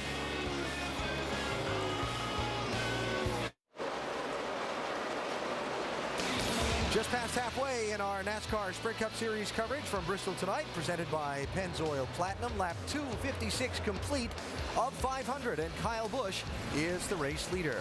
When the race is over tonight and our race coverage concludes, over on ESPN2, it's the wrap-up edition of NASCAR Now. More post-race reaction and interviews with drivers. That's 11:30 Eastern Time. Tomorrow, the IndyCar Grand Prix of Sonoma, the featured auto race, ESPN2, 5:30 Eastern Time. Then our NASCAR Now Monday roundtable, 5 Eastern. We'll have some things to talk about after this one. And then next weekend, the primetime races from California, the Nationwide Series on Saturday, the Camping World 300, and the Pepsi 500 for the Sprint Cup Series on Sunday night. That's all the motorsports coming up on the ESPN networks. While Kyle Busch continues to lead, we've got 18 of the original 43 starters on the lead lap. Kyle opening up about a second and a third on Carl Edwards, and already back in lap traffic. Couple guys we've been kind of keeping an eye on working their way through the field. One is the 8 car, Eric Almirola. Eric Almirola's doing great in that DEI car. I think he's handling good. And I'll tell you what, guys, you've been in the top 10 almost all night long. Kid does a good job driving. We generally see Mark Martin driving this car, but man, he looks like a veteran tonight, that's for sure. He was the first one off of pit road of the cars that stopped under the the yellow after the red flags. He restarted 12th, so he's the first one on fresh tires, and he's up to 8th. And then just a couple of spots behind him, 9th place, Jamie McMurray. Jamie's having a real nice run tonight. I mean, he's up 30 spots since the start of the race. He's taking great care of the race car. He's got himself out where there's no one around. He can make solid laps. I look at Jamie advancing his position, going up and trying to challenge Eric here real soon. And remember, Eric had an 8th place finish here his last time out at Bristol. Yep. 41st to 9th for Jamie McMurray. Very nice drive for the Missouri native. So again, just past halfway, it's been Kyle Busch for quite some time now. In fact, he's led the race basically since about lap 55, Doc. And Kyle Busch, here's the good news for Kyle Busch. He has dominated the laps led, 209 laps. Here's the bad news. The car that has led the most laps here has not won the last 5 races at Bristol in a row. So he's going to buck history maybe tonight, see if he can pull it off. His teammate, by the way, Tony Stewart, had led the most laps in 3 of the last 5 and didn't win any of them. Now this kid's bucked history all year long, winning in everything. Dave, this is the most consecutive laps a driver has led all season long. That's Kyle Busch, is pretty good. Very fast race car. I asked Steve Addington right there in the pit box about his qualifying lap that was only 9th best, and he said, I left his car a little tight because they didn't want him to mess up his qualifying lap. I wanted a good pit stall selection. That's pit stall number 5 right there, close to the exit. We found last week when we were further down pit road, there was a lot of people to pass, a lot of people in our way on the way out. I wanted to be as close to the exit of pit road as possible, and a 9th place, decent qualifying run got them that. If they'd left the car too loose, going for a pole, he said I might have been back in the 20s, and that would have been bad. And there's what he's talking about right there. Right close to the exit, Steve Addington and the crew. These pit selections are real important on short tracks, especially. A lot of the pit stops are made under caution, and having that pit stall down towards the exit is an advantage. It's a pretty good advantage to have a fast car like that too, wouldn't you say? Yeah, he's doing that. He's got a great race car tonight. Going by the 45 car, Kyle Petty back in the car this week after taking some weeks off. Have Terry Labonte in the car. There's the 18 of Kyle Busch, his 57th race this year. You heard how much he loves to test. He loves to drive in anything NASCAR related. Back in a moment.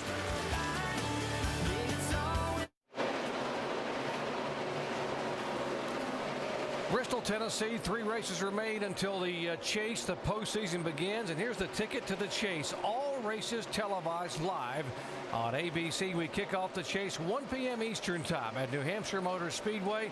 And we wind it down with championship weekend, Homestead Miami Speedway, November 16th, 3 o'clock Eastern time. And what a chase this should be this year. It is shaping up to be a very, very competitive chase for the NASCAR Sprint Cup Series.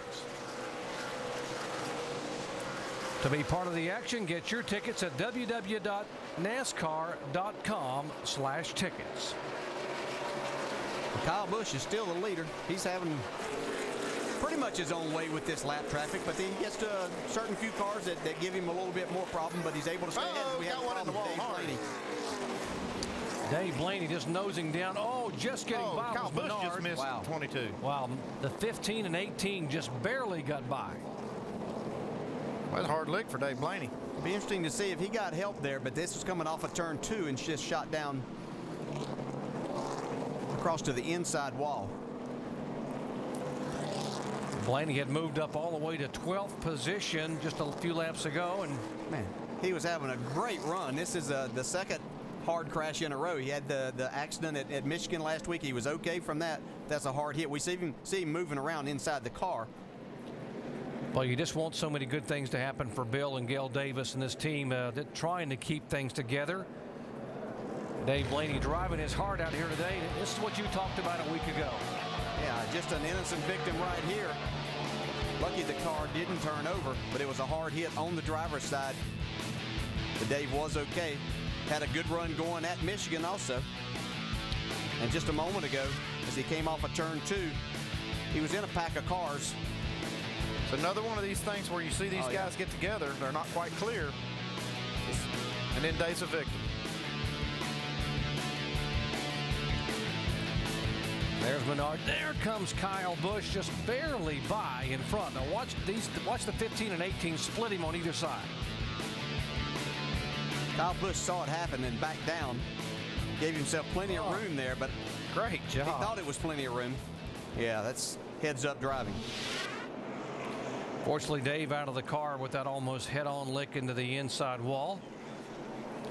Man, he had such a good run. It's just heartbreaking. You see these guys having good runs and people that really need good runs. And to have something like that to happen, is particularly when it's not your fault. Yeah, he's looking for somebody, looking up on the racetrack. Not a happy camper. Got to go up and let his emotions be known. They're going to steer him over toward the ambulance. They have a safer barrier on the inside wall as well, so that was good news for Dave. He was running 12th, and now he's headed to the garage area. Tough night for Dave Blaney.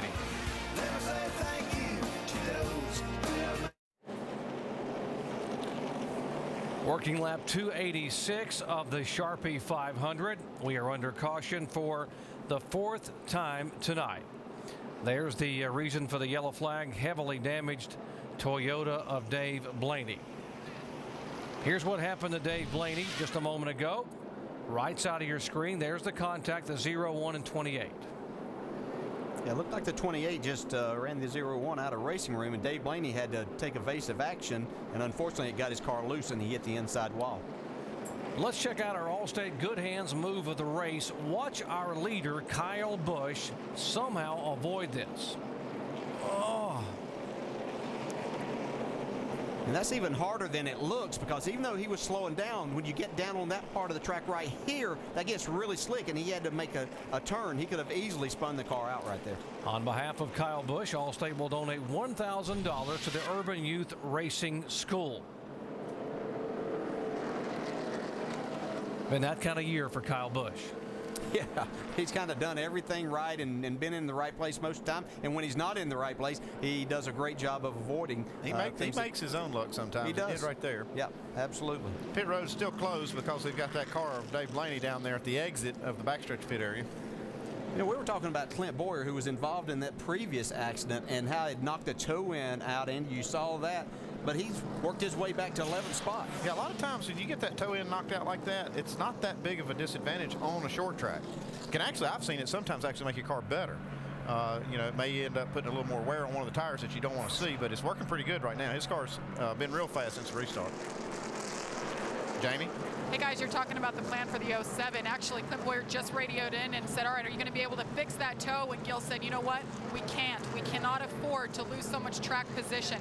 So they're planning on coming in. They're going to take 4 tires. Check the tire wear. Of course, you guys said it's off skew, and we'll see how that wears. You can see it right there on that, looking at it the left side from here. But it's knocked out incredibly. But right now, they don't have time to fix it. Yeah, I like that call. That's exactly what I would do right now because the car's running real well.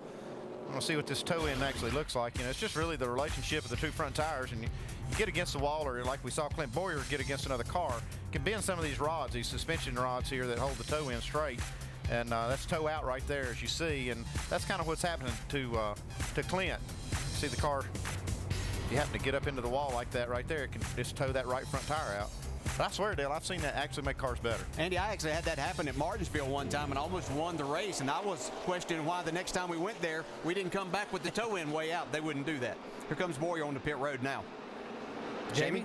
And you guys, you said it sometimes does make your car better. He was turning lap times faster than the leader of Kyle Busch. So right now, like I said, they're going to work on the right side. They're going to change 4 tires and make an air pressure adjustment, because he did say he's a little tight in the center, but doesn't want to give up too much. Again, that right front, the toe is out. No time to change it. He's down and away. Mike?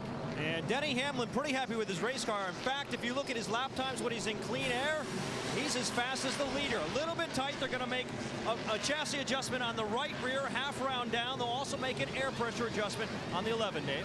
Leader Kyle Busch in tight in the center. Catch can man Jason Hinson's already made a wedge adjustment, air pressure as well. Bottom of your screen, Carl Edwards, a little loose in, tight in the center. Air pressure only for Edwards on their stop. 18 is down and away. How about Jeff Gordon? Gains a couple spots on pit road. How about those boys from a week ago? Probably they talked about that was about pride, what they were going to do this week and make it up to him. They've done it in that stop. Stewart loses 3 spots off pit road.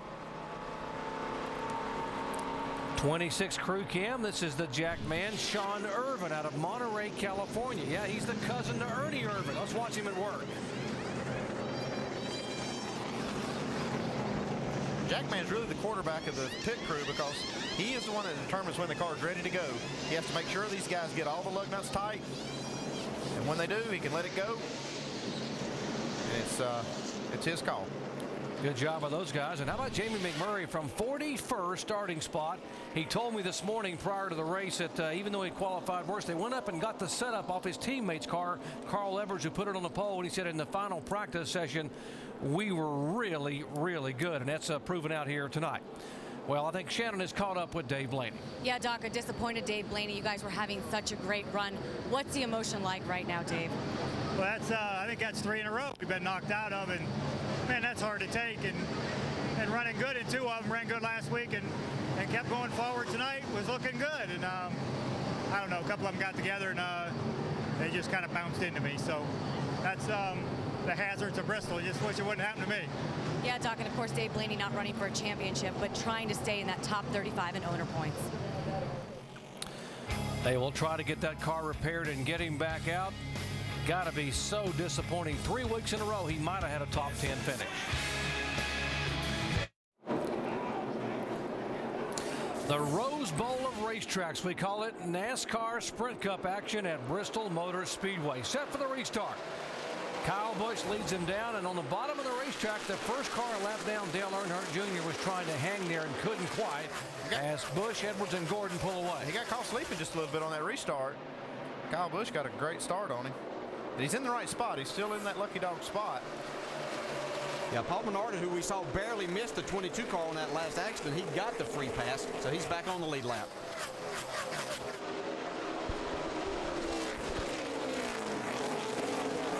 Jeff Gordon's crew really stepped it up. He had dropped back to about 6th there, and they came out in 3rd spot. That was a great job by those guys.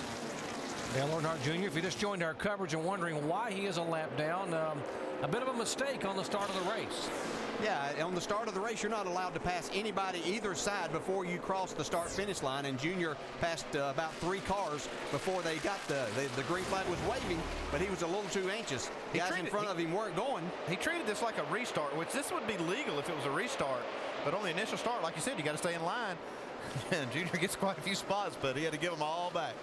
There's the 48 of Jimmy Johnson. He was involved in an incident on lap 26. Jimmy Johnson had contact, had to come down pit road for repair. There's the 48 car that spent time behind the wall. Jimmy Johnson now being shown 15 laps down in 33rd position. Here was lap 25. Jimmy Johnson watched the contact. Robbie Gordon. Yeah, he was having some problems. He'd already had a little contact with the 09 of Sterling Marlin, and then he had a flat tire. And you see all these guys just trying to avoid Jimmy. They spent all that time. They lost most of these laps on pit road after this happened and getting it fixed, but he's been pretty competitive since. So we have had 5 chasers, race drivers that are currently in the chase involved in incident tonight. You've heard Dale Earnhardt Jr. jumping the start. Jimmy Johnson with the flat tire, losing 15 laps. Jeff Burton has called it tonight, his 2nd DNF of the year. Casey Kane is off the racetrack still. He is being shown in 35th spot. Clint Boyer is the only one of those who's been able to get back on the track among those in the accident, I should say. And the 07 car now being shown in 9th position. Here's the points shuffle. Yeah, we see Boyer now back in the top 12 because he's racing his way back through there. Reagan's close, though. He's 11 points back. Yeah, but let's give a call to Clint Boyer. He's doing a terrific job driving that race car that I know is not handling very well. Here we see David Reagan, who's sitting just outside that top 12. He's had a good night. This is a backup car. He crashed in qualifying yesterday, but he's come from 43rd to get himself in a position and keep himself in a position right now. I talked to Jimmy Finnick, his crew chief, and they had to start last, like you said, and he said he was going to try to keep him out of trouble to at least halfway, and then they're just going to have to start racing. They're in a position they have to start racing. Yeah, he's just in front of his Roush teammates there. You see Matt Kenseth, who has already had to get the free pass one time, and then Greg Biffle, who we're riding along with here. So Reagan's having a good run tonight. They are in 13th and 14th. Right on with our Wrangler telemetry on board with Greg Biffle. These guys really have to baby that throttle off the corner to keep the rear tires hooked up. And the more laps they put on the tires, the more they have to do that. I think Greg's probably going to be a little disappointed with this run. I think he was expecting a little more out of his car tonight, and it just hasn't happened. See Matt Kenseth slide up, almost getting into the side of David Rudiman there. That's just a product of this racing. Yeah, Rudiman being shown one lap down in 20th spot. Kenseth made most of this lucky dog he got, this free pass. Once he got that, he's been pretty fast since. Yeah. 44 cars there as well. Shannon. Yeah, on that last pit stop, David Rudiman, they made some major adjustments to that car. Track bar, air pressure. Car still feels like it will not turn for David Rudiman. Really struggling with that car here today, guys. David began the night with his career best start outside the front row. And I know a lot of us down in the garage here, he had high hopes that this might be his night to make some noise and maybe get that Cup victory. Yeah, I know we talked to him in pre-racing. He just wasn't that confident in his car, that they were still struggling. This is exactly what they've been struggling with. Make that car turn in the center. Seems like every time they make it do that a little bit better, then he's so loose off that he can't go anywhere. So it's a problem that they're still working to try to fix. Andy, there's Tony Raines in the 70 car. We haven't said much about Tony, but he has done a very nice job the last few weeks in that car, qualifying it and running well in race traffic. Yeah, this is his kind of racetrack. He's a short track racer, and I really like his style. He keeps the car out of trouble, still runs hard. You see here, even in this tight spot, he's using a lot of patience. It'll pay off well here at this racetrack. 11th position. David Reagan, that we were just talking about, from where he started, shotgun on the field in the backup car, going by the 5-time Bristol winner, Kurt Busch, for position. Like I said, that's what Jimmy Finnick said to me, that they were going to get to halfway and try to stay out of trouble, then start racing these guys hard, because they don't have a choice. They've only got a couple of races to try to drive into this chase, and they're just going to have to go. They're just going to go for it. Jimmy Finnick, how much of an asset is that when you got someone like Finnick that can make those calls for David Reagan? I mean, what a difference he has made. Yeah, he's made a huge difference in that young man. Having a young driver like that and having that experience there helping you out, that's just a huge advantage. Young drivers, well, can't get much better than the 23-year-old in that car right there. Kyle Busch showing the way here at Bristol.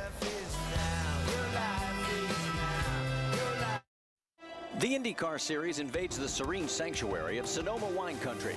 But this season has proven the road ahead is far from predictable. While Scott Dixon continues to march toward a second championship, anything can happen when the IndyCars hit the road.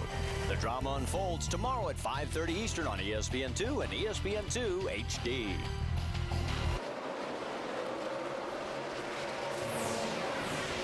Welcome back to the Pennzoil Platinum NASCAR Sprint Cup Series event here in Thunder Valley, Bristol Motor Speedway. 323 laps are complete. Kyle Busch has led 269 of them.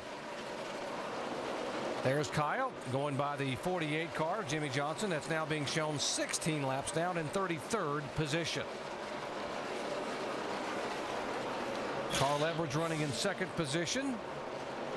Jeff Gordon back in third. Things starting to mix up toward the back there. There's the 44 car.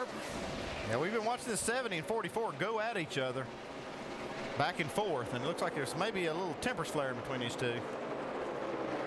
It's like all the letters are rubbed off all the tires on this 70. They've been single file, 2 wide, and 3 wide.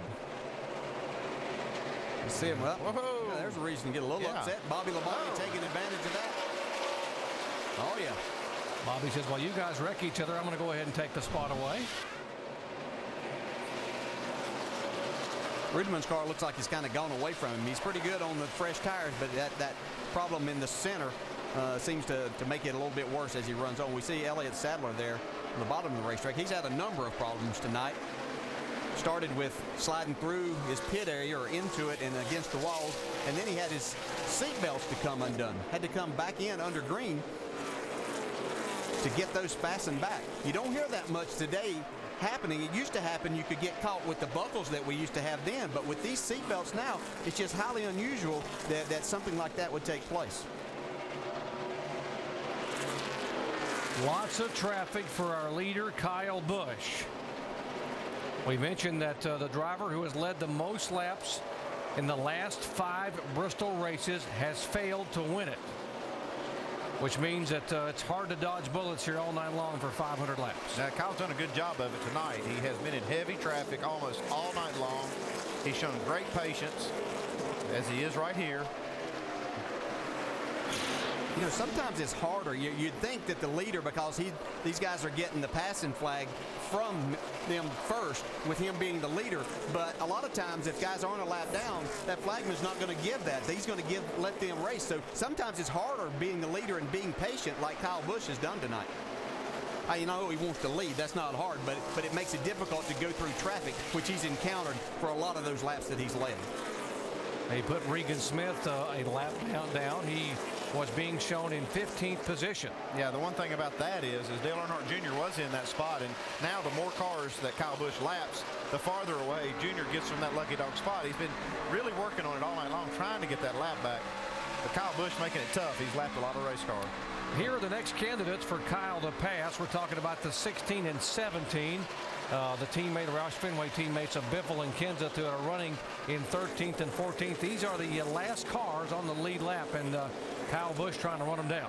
And you remember just a few minutes ago, David Ragland was right in front of these guys. Well, he's passed them, gone on past his other teammate, Jamie McMurray, and moved into the top 10. Andy, we look pretty decent here. Your guys in Eric Almirola's in 9th, and David Reagan's in 10th. So for once, we look like we sometimes wouldn't know what we're talking about. Looks pretty racy. I'll give it to you guys. And you pick Eric Almirola and have a lot of experience here. And DJ, you picked a guy in a backup car starting 43rd as your sleeper, and you're looking awful good.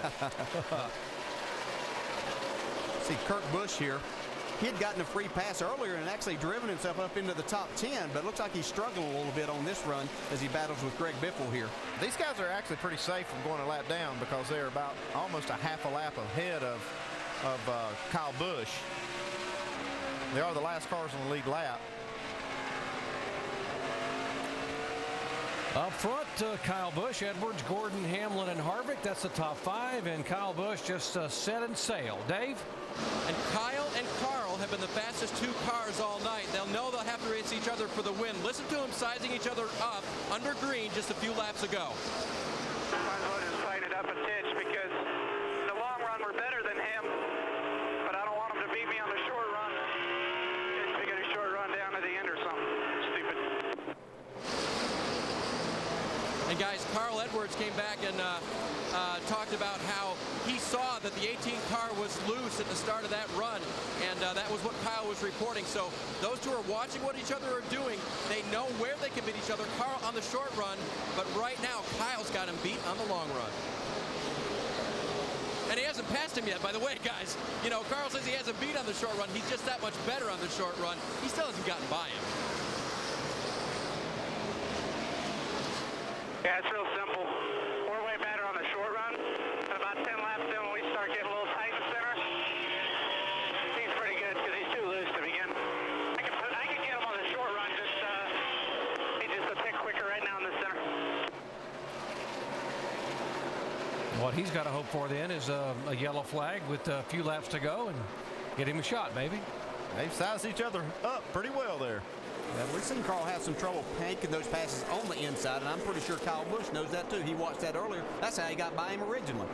A week ago, it was Kyle Busch trying to run this guy, Carl Edwards, down. Kyle was so good in the middle of the race. Carl was good toward the end.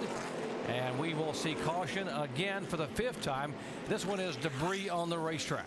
And if you saying it came off the 44 car, and if you were wondering, Dale Earnhardt Jr. did not get that. We documented earlier that he was the first car, but Kyle Busch has gone on since then and lapped Paul Menard and Regan Smith in the 0-1. Yeah, that's the whole back bumper or TV panel off of the 44 car from earlier contact. It stayed up in the fence.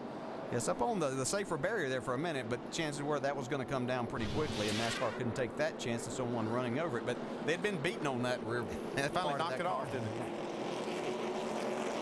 Some of the braces in the back of the car they use to try to protect themselves and the fuel cell. Missing the entire sleeve of sheet metal. Leaders are on pit road. Jamie. And they're making an air pressure adjustment on that right front to protect the wear because of that toe out condition. So Clint said he feels the car taking longer to come around, but he said, I want to protect these tires. You see him taking it off that right front. So far, so good. He worked his way up into the top 8 position, their way around on the left side. Quick pit stops all night for the 07, 14.9 down and away. Mike? Jeff Gordon said during that last run he cut a lot better, but could use a little bit more help with his drive off. They're going to make a chassis adjustment and 4-tire change in the 24, Dave. The leader of the loose race car wants half of the wedge adjustment back, so they're going to do that. Carl, to get a little bit better on the long runs, they're going to make an air pressure adjustment for his race car. Let's watch a race off pit road, see if the 18 crew can do it again. A little bit, yeah, 1/10 of a second longer. I think that's another good stop. Race off of pit road. Again, great pit work down there. No change in the top 5. And Boyer, you saw the good work over there Jamie was talking about. Up a spot. Tony Stewart back 1. And David Reagan continuing their miraculous run there in the top 10. Well, both these guys know how to win at Bristol, Tennessee. In 2007, in the 5 car, it was Kyle Busch winning in the spring. And when they turned the lights on in August, yeah, it was Carl Edwards that spanked them. How good are these guys here?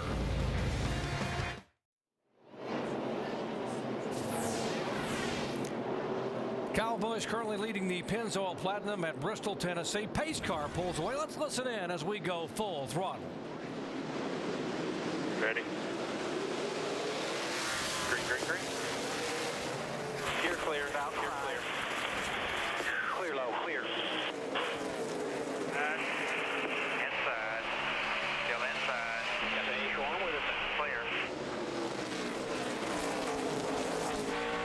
Still outside at your door there. Still outside the 8. Still outside the 8 there. Still. Just shoot him. Clear by 5. 29.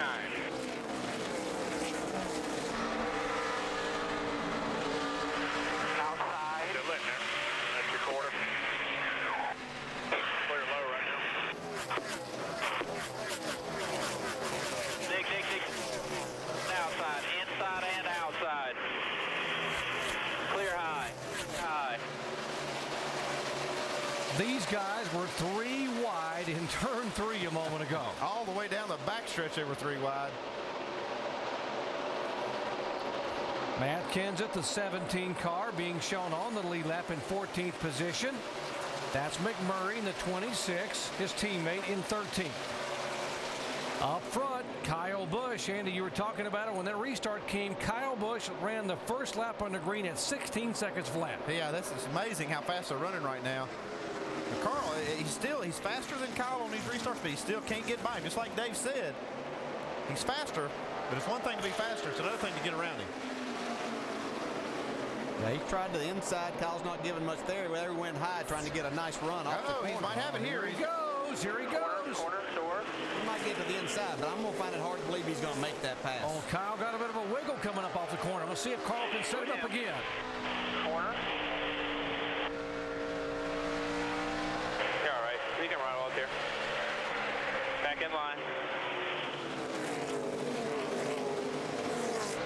Yeah, we've seen Carl have that problem all night, and other cars, good cars, but it just doesn't seem to be the grip down there with the horsepower these cars have, Andy, that you can complete that pass. This is great racing. Now look at these guys. This is 2 pros really going at it. These fans have not sat down since the restart. They are loving this. Okay, let's try the outside right here, boys. Now this might have some he might have some potential here. Here we go. Ah, boy, look at the horsepower for Kyle Busch pulling him back, but Carl not going to let up. That's impressive. Wow. I thought that Carl had him right there. But it could be Carl's tire. He said his car got a little bit tight after they ran about 10 laps. Just shoot him. Pick him apart. and that could be hurting him right now. Kyle's pulling away a little bit. And the 24 was running them down a moment ago when they were trying to go side by side. That was Jeff Gordon was loving that. Now they've gotten back single file. They have pulled back out by a couple more car lengths. Denny Hamlin. Remember, he talked about the frustration of climbing out of the car at Michigan a week ago. Well, these two guys both need a good top 5 finish here. I think both of these guys would be happy to finish right where they are. Now, not to say that they won't go for more if the chance comes about, but they really need a good finish. Yeah, they're great competitors and they want to win, but they know that if they could just sit in that spot right there the rest of the night, they'd be extremely happy. You can see the 99 just up in front of them. Car starting to slide a little bit in the center. He ran his car awful hard there. I wonder if he abused his tires a little bit too much right at that point in time, trying to get the lead away. Looks like he's searching around the racetrack a little bit right now, trying to find something. He was running kind of the middle to the lower side of the track. Now he's up high. He's got to do something if he's going to try to get by this 18.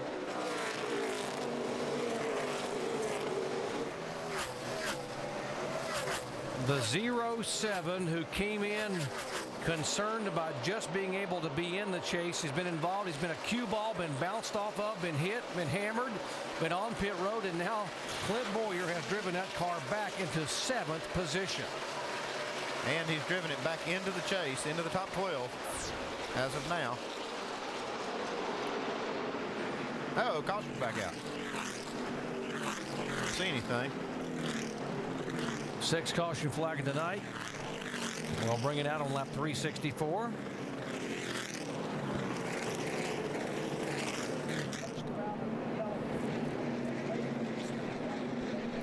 Now the key thing right here is it can make it from here on fuel, not like we're not going to see another caution. Just take care of it here. Be interesting to see if they stay out. I think they're going to stay out. They last pitted on 345, so just 20 laps ago. But they could make it from here on fuel. The question is, who's going to gamble, and is that a long way to go on one set of tires? We'll answer those questions when we come back. I'm Matt Weiner with the Sports Center right now. Chargers Pro Bowl linebacker Sean Merriman says he has 2 torn ligaments in his left knee and could suffer a career-ending injury if he plays without first having surgery. He'll seek more medical opinions before he makes his decision.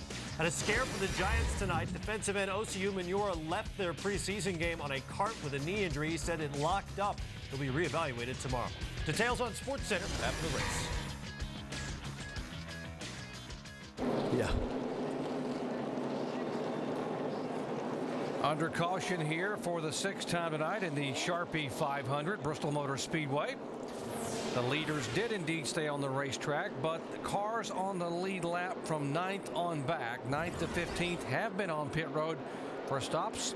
Eric Almirola, Greg Biffle has been in, Jamie McMurray, Kurt Busch, Matt Kenseth, and the 01 of Regan Smith. They have been on pit road for fresh tires. Dale Earnhardt Jr. is going to line up on the inside here. Try to get this lap back. He's worked hard all night long trying to get that lap back. Now, that last caution was for debris on the racetrack just off of turn 2. The safety truck stopped over there and picked up some pieces. We've had these guys running into each other all night, so it's not surprising that some pieces are flying off of them. That's right. Paul Menard was a free pass winner that last go round. Greg Biffle, among those cars that stopped, he is 9th, right behind Stewart. He has the freshest tires of that group there on the lead lap, right behind the 20 car. We'll see what Biffle and right behind him Almirola and those guys can do with the cars in front of them that have tires that have 20 laps on them. Yeah, he's got that and fuel, Andy. That could become something here to watch for. It could, but it's not likely we're going to go green all the way. But here we are, green again. Jeff Gordon trying to just hug the rear bumper of Carl Edwards, but Edwards pulls away. Dale Earnhardt Jr. on the inside. 1 lap down, trying to hang there and get that lucky dog or just drive it back onto the lead lap.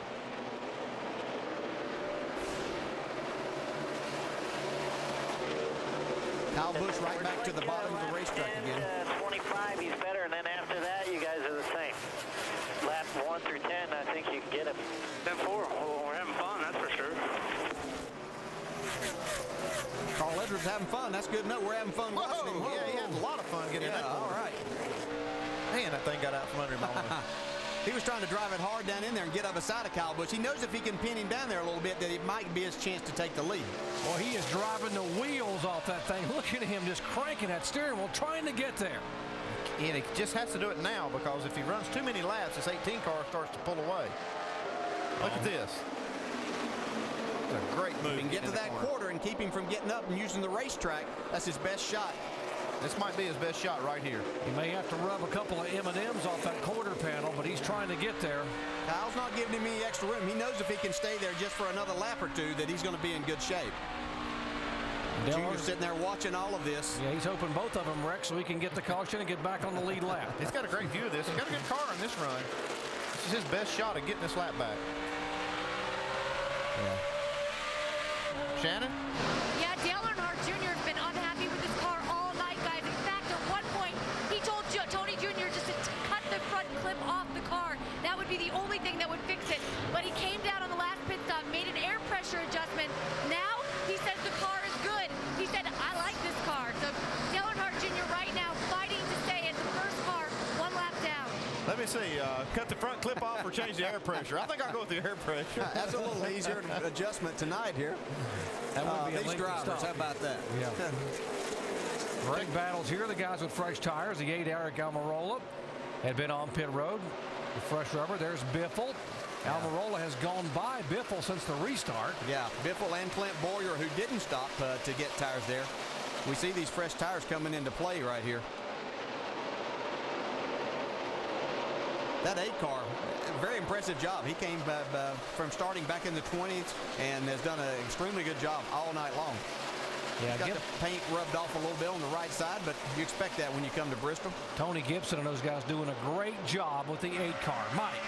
And you can listen to him on the radio too, Doc, and you can just hear the confidence in his voice.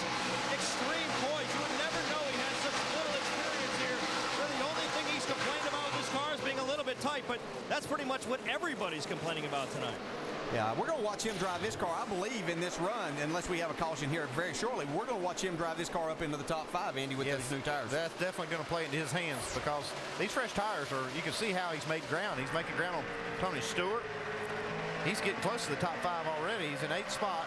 Tony Stewart's in 7th. Right in front of him, looking back, is the 20 car, Tony Stewart. Dave.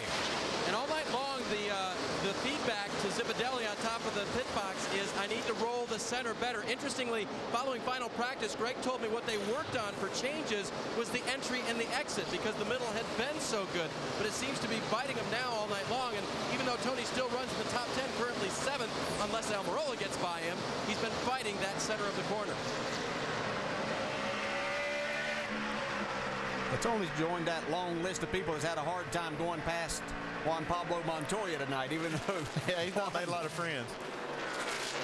He's a lap down, but he's had a pretty decent car. He was down on the bottom this time and was giving Tony the top, but Tony couldn't take advantage of that. And we see the 8 car now trying to go around Tony Stewart on the outside. With Almirola having these fresh tires, he might have a better shot at getting by Juan Pablo Montoya here. Eric Almirola making only his 13th ever start in NASCAR Sprint Cup competition. This is the battle for the transfer spot, the 12th position in the chase. The 07 and 6, and right now the 07 is 12th in points. The 6, David Reagan, is 13th, and they are running right behind each other in 9th and 10th spot. And both of them have had to overcome adversity. David Reagan having to start in the rear of the pack, and Clint Boyer being involved in an accident and having the toe end knocked way out on that car. He's doing a terrific job. Jamie? Well, today's been kind of a bittersweet day for this 017. Why? Because just a few hours before the race today, Clint Boyer announced he will be in the 33 car next year, as Casey Mears will take over the 07. Now, what comes with that? The entire team, including crew chief Gil Martin, will go with the 07 and Casey Mears. Now, I talked to Gil Martin, crew chief. He said, I don't like it at all. I want to stay with Clint. I've been with him since the beginning. But the problem was the rest of the crew did not know about the change until right before tonight's race. He said, I'm going to have a lot of fallout, guys.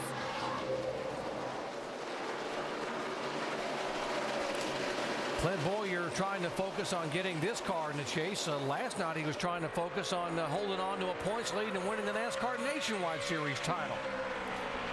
A lot for that driver to think about here as the races wind down in 2008. There is Kyle Busch. And folks, before tonight, Kyle Busch had led the most laps in 6 races. He won 5 of those 6, and tonight he has led 337 laps.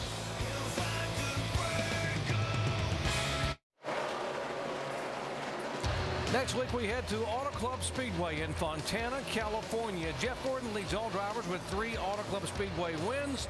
The NASCAR Sprint Cup Series Pepsi 500 at California on ESPN next Sunday, August 31st. Coverage begins with NASCAR Countdown at 7 o'clock Eastern Time. Jeff Gordon trying to continue his good runs at California, trying to get himself solidly back in the chase tonight. Maybe have a shot at winning. He is holding on the 3rd spot behind the 18 car and the 99 of Carl Edwards. We asked Jeff Gordon, entering Bristol tonight, what's the focus now as the chase approaches? We're focused on just trying to win races. We do that pretty much from the beginning of the season to the end of the season, but I will say that as the race progresses, you definitely have to know where you're at, where you stand, who you're racing in the chase. All about the big picture, DJ. You've been there many, many times, and no one understands that more than the guy that's been in that championship table 4 times. Yeah, he knows how to win championships, obviously, and this is a position that he doesn't want to be in. He knows that he wants to go try to win races, and that's their easiest way of getting in, but you're not going to have that car every time, and so then you make the most of it, and you need a driver like Jeff Gordon who understands the big picture and can take all of that in a race. While he's doing his job driving the car, he knows his surroundings and who he's racing. Mike? And Doc, joining in into that conversation, I had a conversation myself with Steve Letarte this afternoon. He said these next 3 races all about one thing, qualifying for the chase. He said this year has really left them scratching their head.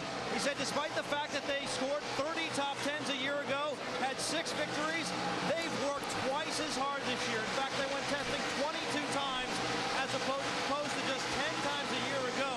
They just cannot figure out this car and are really just trying to make it to the next step and qualify for the chase. Andy, you talked to Steve Letarte a bunch today, and I know these guys are focused. If they could get it in the chase, as Mike was saying, these guys believe they've got a legitimate shot. Oh, they're going to have a shot. I mean, this is a championship driver right here. Saw what he did last year. It's incredible what he did in the chase.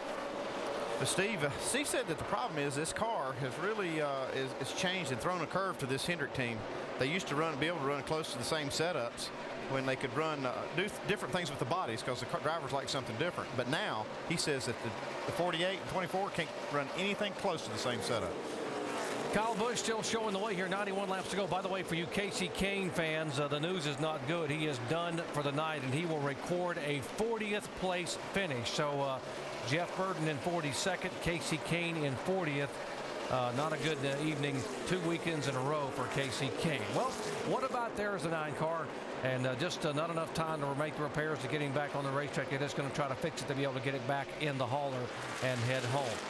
The big concern now, a lot of pit strategy being discussed on pit road. And guys in the pit studio, Rusty and Brad and Alan, from your vantage point down there, what are you thinking that these leaders might be thinking about? Well, here's what we've been talking about. We want to talk about it with you guys, too. The 18, the 99, Kyle Busch, Carl Edwards, 2 dominant drivers on the night, right? They stopped with just a little over 150 to go and did not stop under that last caution. Those other guys stopped a little while later at 366.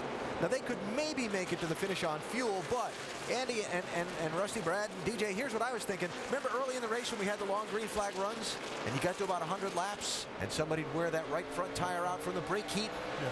I'm thinking that's probably why those guys didn't stop then, and if we get a caution now, they will. I think they absolutely have to. I mean, we were talking about 150 laps ago, and DJ had brought that point up as we were getting closer to that second 100 lap mark and said, let's see if these tires give way again and we have some right front tire failures. Well, we didn't quite get to that point, so now we're coming back up on that opportunity again. I don't know. It looks like everyone's cars, that they've got the cars figured out. They've settled down.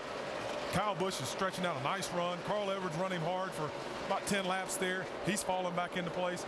I think we're in good shape to go the distance, but we'll have to see. Guys, I'd be very, very surprised if this racetrack goes green. I mean, I'm not trying to jinx anybody whatsoever, but it's Bristol, man, and when the intensity starts building late in the race, things start happening. They start having crashes, stuff like that. And if that happens, and they come down pit road and get 4 tires on all these cars, Carl Edwards knows that he's got to strike then and he's got to get it done. And I think you're going to see this guy get real aggressive. Now, the other thing I'm seeing, this 07 car of Clint Boyer and the 6 car, David Reagan, are within 4 points right now. And they're running 9th and 10th. So it's heating up for the points to get in the top 12 also. We're not the only ones thinking about fuel. Here's Carl Edwards' radio. Can we make it on fuel? 10-4. Is it close? Yeah, it'll be close, but yeah, we can make it. Now we're 3 to the good. 3 to the good, but Mr. Petrie up there, I know you got your calculator out. I know you've been watching this tire wear, but will the right front be good? Yeah, that's the thing, Alan. You know, these guys, I believe, can make it on fuel, but I'm like Rusty. I don't think there's any way this thing's going green to the end. Wouldn't surprise us if it did, just because you always expect the unexpected at Bristol. Now, if it does go green, the question is about the tires, about the right front tire. The 8 car's in good position. He is the top car among those that have pitted on lap 366. So fuel-wise, Andy, you believe he'd be okay? Yeah, I think the fuel's fine. And the thing that you worry about on the right front tires is brake heat and melting that bead. And we saw a couple cars have problems with it already. And you know, we may or may not see that in this long run, but I just don't see how they can run 150 laps without having some kind of an issue that brings out a caution. Well, see, Denny Hamlin here, he just passed Jeff Gordon to take over the 3rd spot, so his car looks like it's really good in these longer runs. Hamlin trying to get a top 5 finish, now being shown 11th in the overall points, solidly in the chase.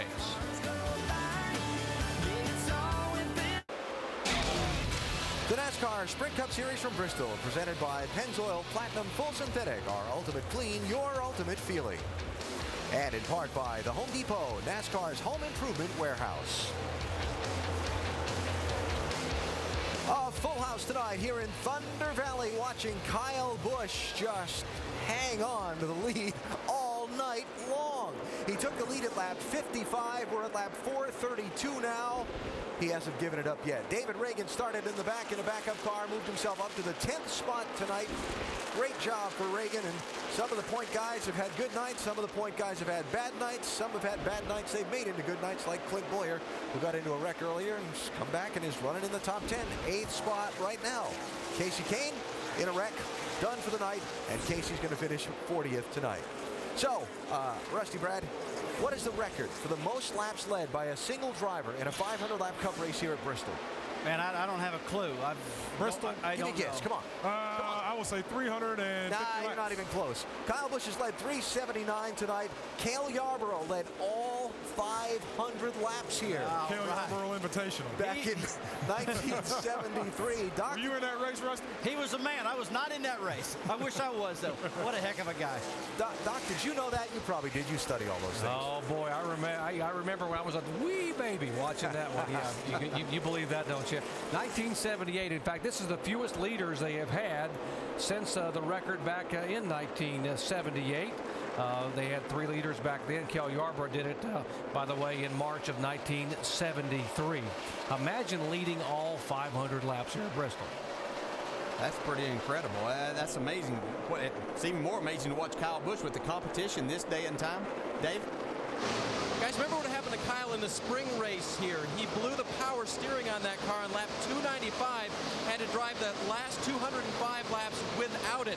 But there was a silver lining around that cloud of white smoke. Steve Addington told me that although changing manufacturers on the steering box was a big part of it, they learned things while Kyle raced that car without power steering that they would not have learned with power steering. Hard to believe that the 18 could get that much better over the course of time here, because he's still whooping them all, but that was a big deal in the spring. They learned a lot without power steering. That's the way I've learned most of the things I've learned by mistake. Doing something wrong and then you learn something from it. But here's a good battle. 9th position, 6 and 8.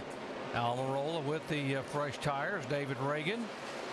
trying to race his way into the chase. He is currently in 13th in the points, just 8 points back of the 0-7, so every position is critical for the 6 car. Yeah, Eric Amarola had run up to 7th spot, but he started to fall back a little bit now, and David Reagan has made his way up, trying to take another spot and get himself a couple of points closer to that chase. Really good job by both of these young men, though. That 8 car made a big charge. Just stalled out on him. Once again, you can see just how difficult. You can run somebody down, you can get to the inside of them, but it's just hard to complete that pass. Not as much grip there as they'd like. You Reed Sorensen fans, by the way, Reed is back on the racetrack in the 41 car after being involved in a huge incident on lap 216. Check this out. Montoya is still giving these leaders a hard time. I think Kyle Busch is the only one that hadn't had a terribly hard time with him all night, and that's because he's equally as good off the corner as Montoya has been, but he is having some problems right now. I think every time Kyle Busch walks in the store and sees Juicy Fruit, he's going to break into a cold sweat. He's had his troubles tonight with the 42. But he does get by. 57 laps to go, and we're going to see what Kyle Busch can do. Is he the guy that can lead the most laps and win here at Bristol finally?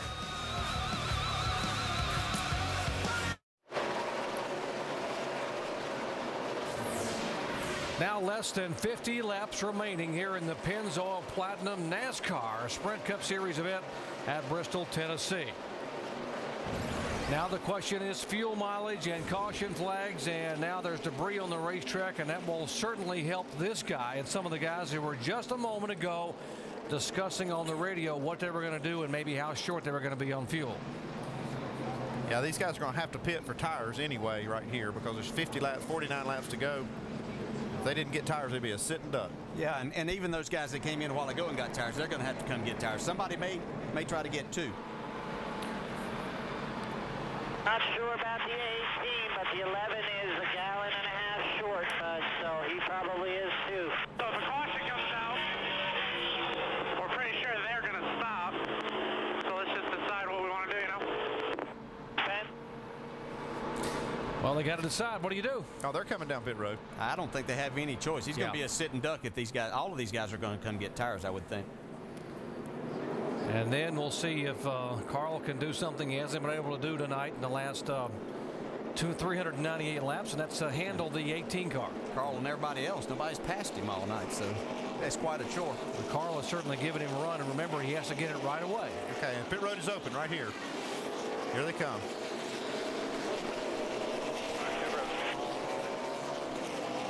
.30 miles an hour headed down the backstretch. Jamie. And they remind their driver, 4,000 RPM in second gear. He comes down pit road, 30 miles per hour. He just needs an air pressure adjustment, just getting a little tight out there, wants to free him up. They were going to be close on fuel, so this was a great caution for the 07 team. Shannon? Now you see Matt Kenseth, those guys going to work on that car. 4 tires for Matt Kenseth, no chassis adjustments, and to no-go fuel for Matt Kenseth right now on pit road. Mike? Denny Hamlin's crew chief Mike Ford had 2 words over the radio to his team. Money stop. He wanted no mistakes here. He's calling for a 4-tire change, full load of fuel, car just a little bit tight, but no adjustments, Dave. Kyle's car is loose. Carl's car is tight. They'll both make a wedge adjustment in opposite directions, air pressure adjustments as well, to see if the 2 of them will come out in the same order that they came in. Kyle finishes first. Will he go past Carl? It's very close, Doc, there at the end. Very close indeed, and Kyle Busch does get out, and Carl got down, couldn't get the car going. Denny Hamlin, a good pit stop for his crew, less than 13 seconds. And Boyer's crew gets him another spot on pit road. They've been solid all night long down there. Saw that 8 car get up against the wall right as that caution came out for debris. Yeah, he was battling with David Reagan in the 6. Matt Kenseth had just passed both of these cars. See him get a little bit loose and up into the wall. Not a lot of damage. Timely caution for these guys. They got in there, got some tires, and clears these fenders. Well, Carl Edwards is our in-race reporter. Let's see what he's thinking right now. 45 to go. Carl, Dale Jarrett, the ESPN. You have me? Gotcha, Dale. Hey, great race tonight, but do you have anything for that 18? I think so. I think right here on the short run we do, so it's going to be pretty exciting here. It's been fun racing with him. You know, we're both pretty fast at the beginning. He's just a tick better on the long run. So Bob made an adjustment there, and hopefully it's strong enough to get through the center and beat him. Is the bottom a little bit on the slick side? We've seen you a couple times try to make that pass. Is it you just lacking a little bit of grip down there? Yeah, tempo just gets a little free next to people.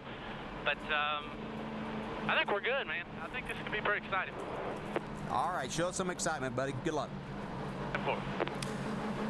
These guys have been the best all year. Kyle Busch, 8 wins. Carl Edwards, his 5th win of the year. Last week at Michigan, it was Kyle Busch chasing Carl Edwards, and it was great pit work in the last stop, the money stop, Andy. It made the difference. Yeah, right there you see the crew gets him out front, just in front of Busch. You can see him drive to the win here. He's going to have to drive around Kyle Busch to get it tonight. Yeah, he's not only going to have to do that, even if he can pass him here, keeping Kyle Busch back there, because Kyle's car is better on the long run. We hear him talk about he's loose, and his car turns better. Well, we don't have a really long run here. We only got 44 laps to go. That was my question. So, what's their definition of a long run? Anything outside of 10 laps is where his car starts getting better, so that gives him 30-some laps to make that pass. Yeah, you're right. That's too many laps. And the question is, how wide can you make a Ford Fusion? I think Carl Edwards knows exactly. He can make it plenty wide here. He's going to make it difficult on Kyle Busch if he can make that pass. Nobody's passed Kyle Busch all night. You've got to pass him. That's going to happen. Last August, Casey Kane was having the kind of night Kyle Busch had. He had led 300-plus laps, ended up getting passed late, and did not win the race. Here are the last 5 races. Look at the head-to-head comparison. Wow. Yeah, we look at these guys. They've been the best all year. And sitting here in 3rd, 4th, and 5th are 3 guys that needed to have great runs tonight because of their points position. And Denny Hamlin, Jeff Gordon, and Kevin Harvick have all done it. Here we go back to green. 43 laps to go. Now 42. Carl said, I got to get him in a short run, so he's got to go now. Kyle got a good restart. Jumped out there a couple car lengths. I believe Kyle's well aware of what Carl's going to have to try to do here in these next 10 laps. We're going to see the fastest lap times of the race right here, because these guys are going to be up on that wheel. You've got 2 of the guys, the 2 best, obviously, all year, and that can drive these cars a little bit sideways and then drive them hard. Kyle Busch looks like the adjustment that he made to get started has worked for him. Hey, boys, Denny Hamlin's no slouch here. He's hanging right there with them in 3rd spot. You know, he came close to winning the spring race here and had a fuel problem, and that cost him the race right at the end. He doesn't have that problem right now. Yeah, caution. Right in the middle of the backstretch, they said, so just keep your eyes peeled. Get off that 18. Yeah, there's a little piece of debris right in the middle of the backstretch. These guys just went above it. Caution number 8, so now... Like Junior hit it. Yep, sure did. Now Carl Edwards will get another short run. See, the 2 cars missing something here. It came off of this car of Kurt Busch.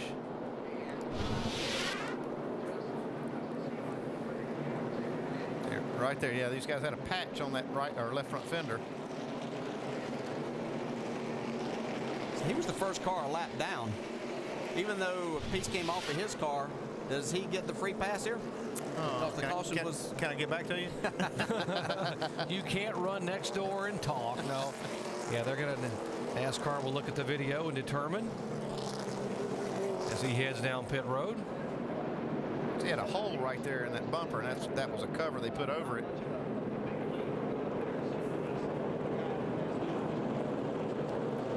The hole shouldn't have affected a lot here on this short track. I wouldn't think it affected at all. 14 cars on the lead lap. He was again the first car a lap down in 15th position. Okay, now is Carl Edwards going to have anything? Did he learn something on that last restart that could help him?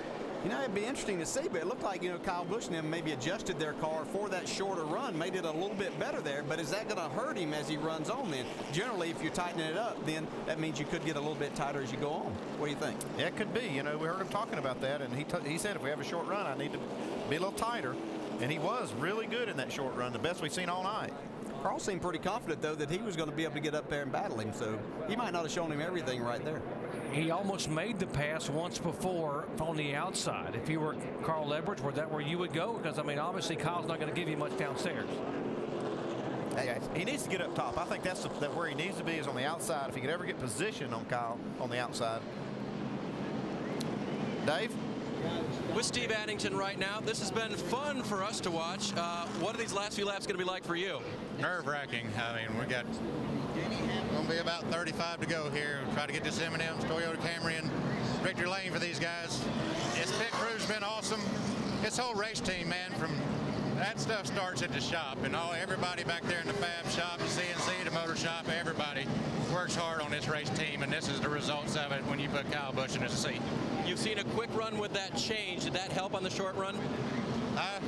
Lap times look pretty good right there. If we can hold him off the first 5 to 7 laps, I think we'll be all right. Thanks, Steve. Let's go to Mike. And catching up with Mike Ford now, how much of an advantage do you think you have above the guys in front of you with those fresh tires? Well, I think I think everybody's got fresh tires, if I'm not mistaken.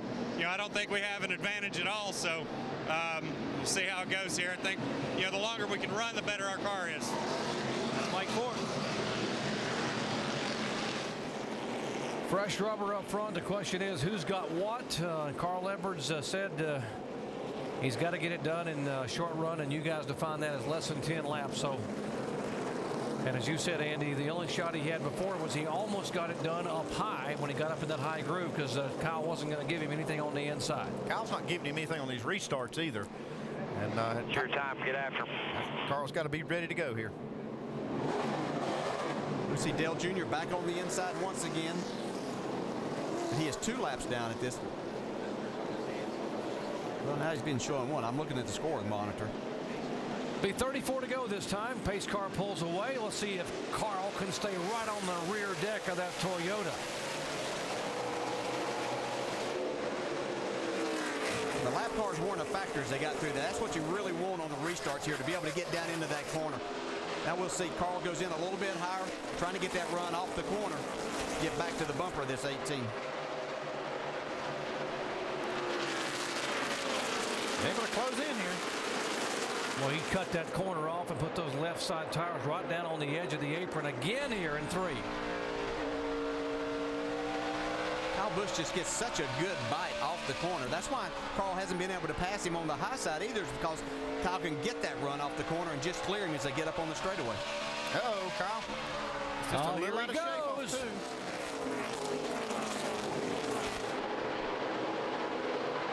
See the back end of the 18 kick out just a little bit. He got into him, moved him out of the way. He's got the lead. Here comes Kyle back at him again. He's going to get to him. Yeah, gave him a little shove. The bump and run, the Bristol move. Here comes Denny Hamlin right there too. Denny Hamlin said, my turn to play. I got a bumper too. Jeff Gordon's not far behind. You can see him lurking back there just behind these guys. Great racing, though. Denny Hamlin was able to take that top side. It'll be interesting to see if he can complete that pass and go up there with Carl. He's got a really strong car. He gets off of that second corner really good. We've never seen all night long Kyle Busch be in this position where he didn't have that clean air and the racetrack, the whole racetrack to use. These guys took it away from him, and now he's got some work to do if he's going to win this race. First time since lap 55 that someone has passed Kyle Busch. So let's check in on the 11 pit. Mike. And Doc, the 11's getting better lap after lap. He was waiting for the pressures to build up. He said earlier in the run, the car was walking a little bit, but now that the pressures have built up, the car's really coming to him. This is going to be a shootout for 27 laps right here. Yeah, but as you guys said, in the long run, Carl said he wasn't as good as the 18. Can he hold on? See Jeff Gordon lurking right behind these guys, too. If they get to beating and banging on each other, he's going to take advantage of it. Yeah, and the problem that the 18 has to get into the 99s, he's got the 11 in front of him now. So he's going to have to use up a lot of car to get by him, if indeed he can. Kevin Harvick back in 5th position. So guys that needed a good runs, as you mentioned, after last week, the 24 car, Gordon, Harvick. You can see Kyle Busch on the back bumper of Denny Hamlin as they get down into the corner. Denny's running just low enough to keep Kyle back there. He can't get that nose of his car, the right front fender, down on the inside of him. That's what he's looking to do, is make that run. Now he gets there. Denny slid up a little bit. These guys are teammates, but they're not acting like teammates right now. They both want this spot. And Carl Edwards is loving it. Yeah, the biggest thing here is you can't waste much time. These laps click off in a hurry. Yeah, 23 laps goes by real quick here. Look at Carl Edwards. He's stretching it on these guys.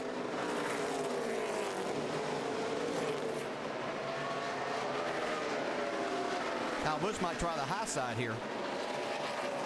That's probably his best shot. Here he goes. He's up on the outside. That's where Denny Hamlin took the spot from him, but it looks like Kyle's going to take it away pretty easy. Okay, Harvick just passed Gordon also on the high side. 20 laps to go next time by, and at 15 seconds a lap, that is 5 minutes, folks. Is all Carl Edwards has got to do is hang on for 5 more minutes, and these guys know that they're running out of time. Well, this 18 car has been the best on a long run, but as you said, this is not a very long run, but it is enough time for him to get there. He's got 20 laps in clear racetrack right now to try to run down this 99 car. Yeah, he had clear racetrack right there, and Carl Edwards beat him by 1/10 of a second. Kevin Harvick's actually moving in on these guys.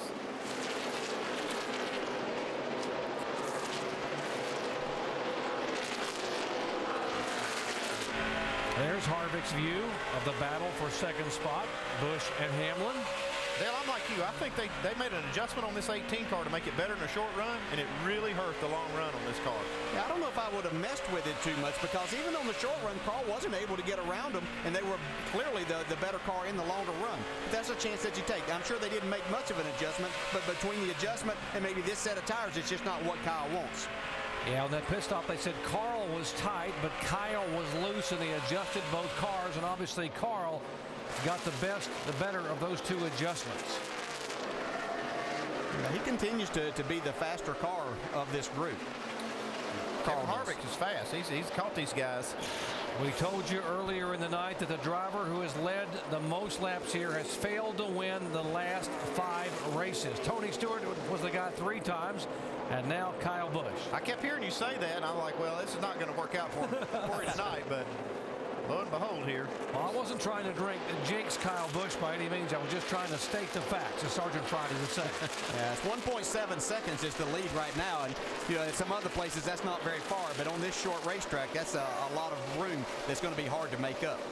Dave, you got more on Carl Edwards? On the 99, yeah, this afternoon, crew chief Bob Osborne told me these last 3 races, we might be willing to go out on a limb a little bit, setup-wise. We're not going to mess around in the motor department too much, but this might be one of those nights where we take a little bit of a chance and experiment as we're locked into the chase just by starting here tonight. Looks like it might be a good shot. This is one of the most physical races we run all year long. And we're down to the last little bit of it. You know, we surveyed our people talking about who's leading. The most physically fit drivers, and we talked about some of our experts, and guess what? Everybody did their own little top 5, and every one of us had that guy as number 1. Yeah, there's no doubt, and there's no doubt it takes its toll. You know, you raced last night, temperatures up here are hot, and it's no surprise to see him up here and being able to manhandle his race car here at the end of this race when it really counts. And even if his car starts to push a little, if his car's to push a little right now, he's built up a big enough lead. He's up to 1.8 second lead, so he's in pretty good shape. He's going to catch the tail end of the field and start lapping some cars. They could play a factor in the finish. Battle for position for 7th spot, Clint Bowyer and Tony Stewart. Yeah, this is a great comeback for Clint Bowyer to be able to run this well after being involved in that earlier accident. He needs every spot he can get. He doesn't want to take a chance, but he's going to race hard for the spot. The car right behind them is Matt Kenseth, who at one point in time in this race was a lap down. He's come back to get himself up in the 9th spot. Yeah, Kenseth, and behind him David Reagan in the top 10.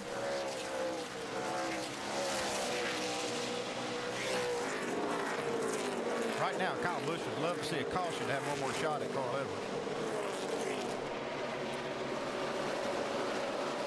Carl has just pulled away, and he told us a few weeks ago, he said with the 8 wins that Kyle Busch had, that I gotta win races. I need those bonus points. Well, not only that, this is actually a 20-point swing, because if Carl Edwards gets this win, he's going to keep Kyle Busch from getting it. he's going to get 10 bonus points and keep Kyle Busch from getting those 10. That's a 20-point swing. And that's what happened in Michigan a week ago. 0.95. Well, it's just a great job. They made the adjustments that they needed to, and Carl Edwards did what he needed to. He told us he thought he had something. Great call by him. And then that's who you can go to. Those guys usually know their race cars and what they're capable of. I think confidence is a lot of it, too, and he was confident he could do that. He pulled it off.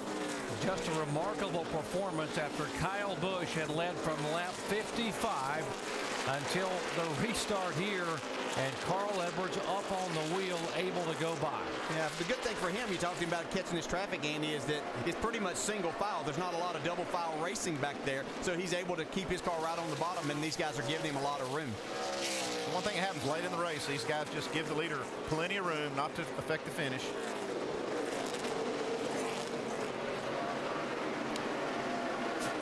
Carl Edwards won here at Bristol in August of 2007, a year ago. Takes the white flag. White flag, buddy. Less than half a mile from back-to-back victories for Carl Edwards.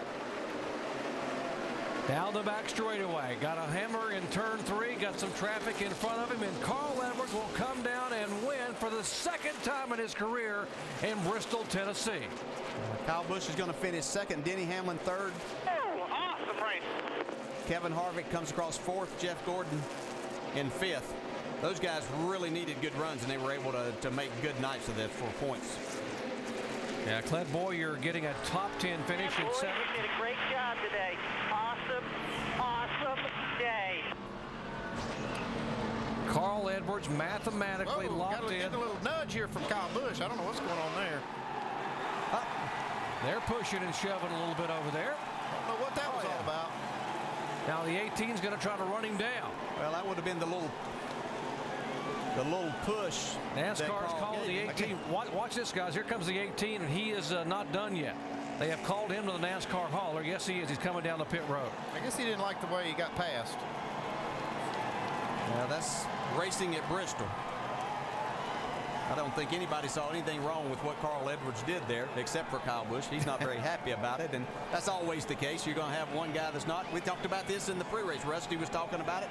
We showed him getting bumped one time by Jeff Gordon to move him out of the way to win, and that's just what you have to do sometimes. They weren't happy either. They weren't. No. Yep, nope. But the fans are, and that's what counts. That's right. And so is Carl. Watch this. He's going to do his backflip.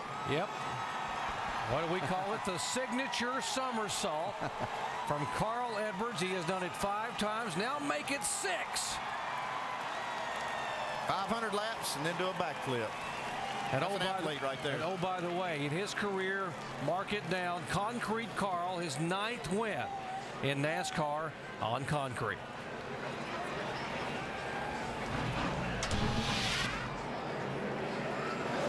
Here's the pass. Just a little nudge getting in the corner. Kyle Busch comes back. You got to expect that. I mean, it comes down to the end of the race. You got to expect that he pays him back right there. Gives Carl a little nudge, but can't get back by. Just frustrated he led so much of the race and lost it. Now here's the post race. They're still. Let's go down to Jamie Little. Well, Bob Osborne's watching the replay as well, and the fans are going nuts. Let's talk about that last pit stop. How instrumental was that last stint for you guys? Well, the last stint was pretty instrumental. You know, we made another adjustment on the last stop. We were pretty good to the 18 on a short run, 10, 15 laps. We could get next to him, but we just weren't never quite good enough to get back by him. And on a long run, he was a tick better than us today. So Carl got up on the wheel and made some stuff happen today, so that was nice. It was good. He won this race for us for sure. Certainly a big night. Jack Rash up here hugging everybody. Shannon? Well, here with your second place finisher, Kyle Busch, we saw the contact post-race. Did you feel like he did not pass you fairly on the track? No, he hit me getting into turn 1, which got me a little bit loose, chattered the rear tires, but you know, whatever. That's, you know, Carl's going to say he's sorry he didn't want to race that way because he always does, you know, Mr. Ed-like. So we'll take it, we'll go on, and, you know, we'll race him that way in a chase if that's the way he wants to race. All right, Kyle Busch, second place finish. Mike? After a disappointing finish at Michigan, Denny Hamlin bounces back with a top 3 finish. How much does this take the edge off? There's still an edge, but it's not as sharp. But gotta thank everyone in this whole FedEx Freight team. It's just definitely been a trial week for us as far as just self-esteem. We just got to get it back, and this is what we needed. Definitely, give all these FedEx employees something to cheer about. And with the third place finish, Denny Hamlin jumps from 12th to 11th in the standings, guys. Well, the edge is still there. Carl Edwards pulls his car up into victory lane, and he will climb out with back-to-back victories. Fireworks with a few laps to go, and fireworks after the checkered flag. Dave. So the pole sitter gets to victory lane late in the race. A little contact to get the lead there. Carl, describe that and the aftermath. Yeah, I just that's one of those deals where I couldn't get by him and I couldn't get by him, and I just had to ask myself, would he do that to me? And he has before, so that's the way it goes. And just really proud of my guys off of Steepo. Got to thank the fans, Ford Motor Company, Aflac. Man, that's exciting. They keep talking about rivalries. We might have one now. You two were very close, but not fast enough to get him on the short runs. That last adjustment, do you think your car got that much better, or did his get a little slower? Well, I kind of just ran into him, That's what happened. It's too bad we tore up the car a little bit after the race, but I guess he wasn't happy about it. I can understand, but just in the back of my mind, all I could think about was Richmond at a nationwide race when he was trying to get through the field and he pile drove me, and I'm not. It's just the way it is, just racing. I got a lot of respect for the guy, and he was real fast, but we can't give up points when they're right there for us to take. Congratulations on a great win. Thank you. Thank you. All right, Carl wins again tonight. The two fastest guys on the track fought it out to the end, Alan. Oh, Dave, I got two thoughts. Number one is we talked about the bump and run coming on the air before the race started. Number two, you drivers never forget. Oh, you never forget nothing. He's talking about Richmond way back when he hit me, but you know what? The bump and run worked out for him, and he was just upset about it. And boy, take a look at, Kyle Busch was so strong, and you're exactly right. Edwards, Kyle Busch dominated tonight, Brad. Can we run the Fontana race tomorrow? I can't wait to get to Fontana. The heat is on, baby. Carl Edwards is bringing it. Those race to the chase standings, very interesting. 2 races to go. Next weekend, California. It is Saturday night, the NASCAR Nationwide Series, Camping World 300. Then next Sunday, the NASCAR Sprint Cup Series, Pepsi 500 in California. We start at 7 Eastern next Sunday, ESPN with NASCAR Countdown. And NASCAR Now, ESPN 2, like in a minute or so, with a post-race wrap-up from here in Bristol. And next on ESPN, Sports Center, lots of post-race coverage coming up too. Wow, what a night. California, here we come. NASCAR Now going to have a lot to talk about tonight, folks. You better tune in real quick. This place never disappoints, right? Sold out here tonight for the 53rd consecutive Sprint Cup Series race. And while Kyle Busch led 415 of the 500 laps and looked like he had it under control, in the end, just as it always does at Bristol, the sparks were flying. Another big finish for David Reagan, though. Got to the top 10. He's moving on up. Big run for Clint Boyer. Made it in the top 12. It's looking good right now for him. And in the fine NASCAR tradition of, say, Petty and Allison or Yarborough and Petty, we got us a rivalry for this championship. Carl Edwards and Kyle Busch, and they will both remember how the final pass for the win was made tonight here in Thunder Valley, right there. The bump and run. And Edwards went by to lead the final 31 laps to score the win. Sports Center is next. This has been a presentation of ESPN, the worldwide leader in sports. Good night from Thunder Valley.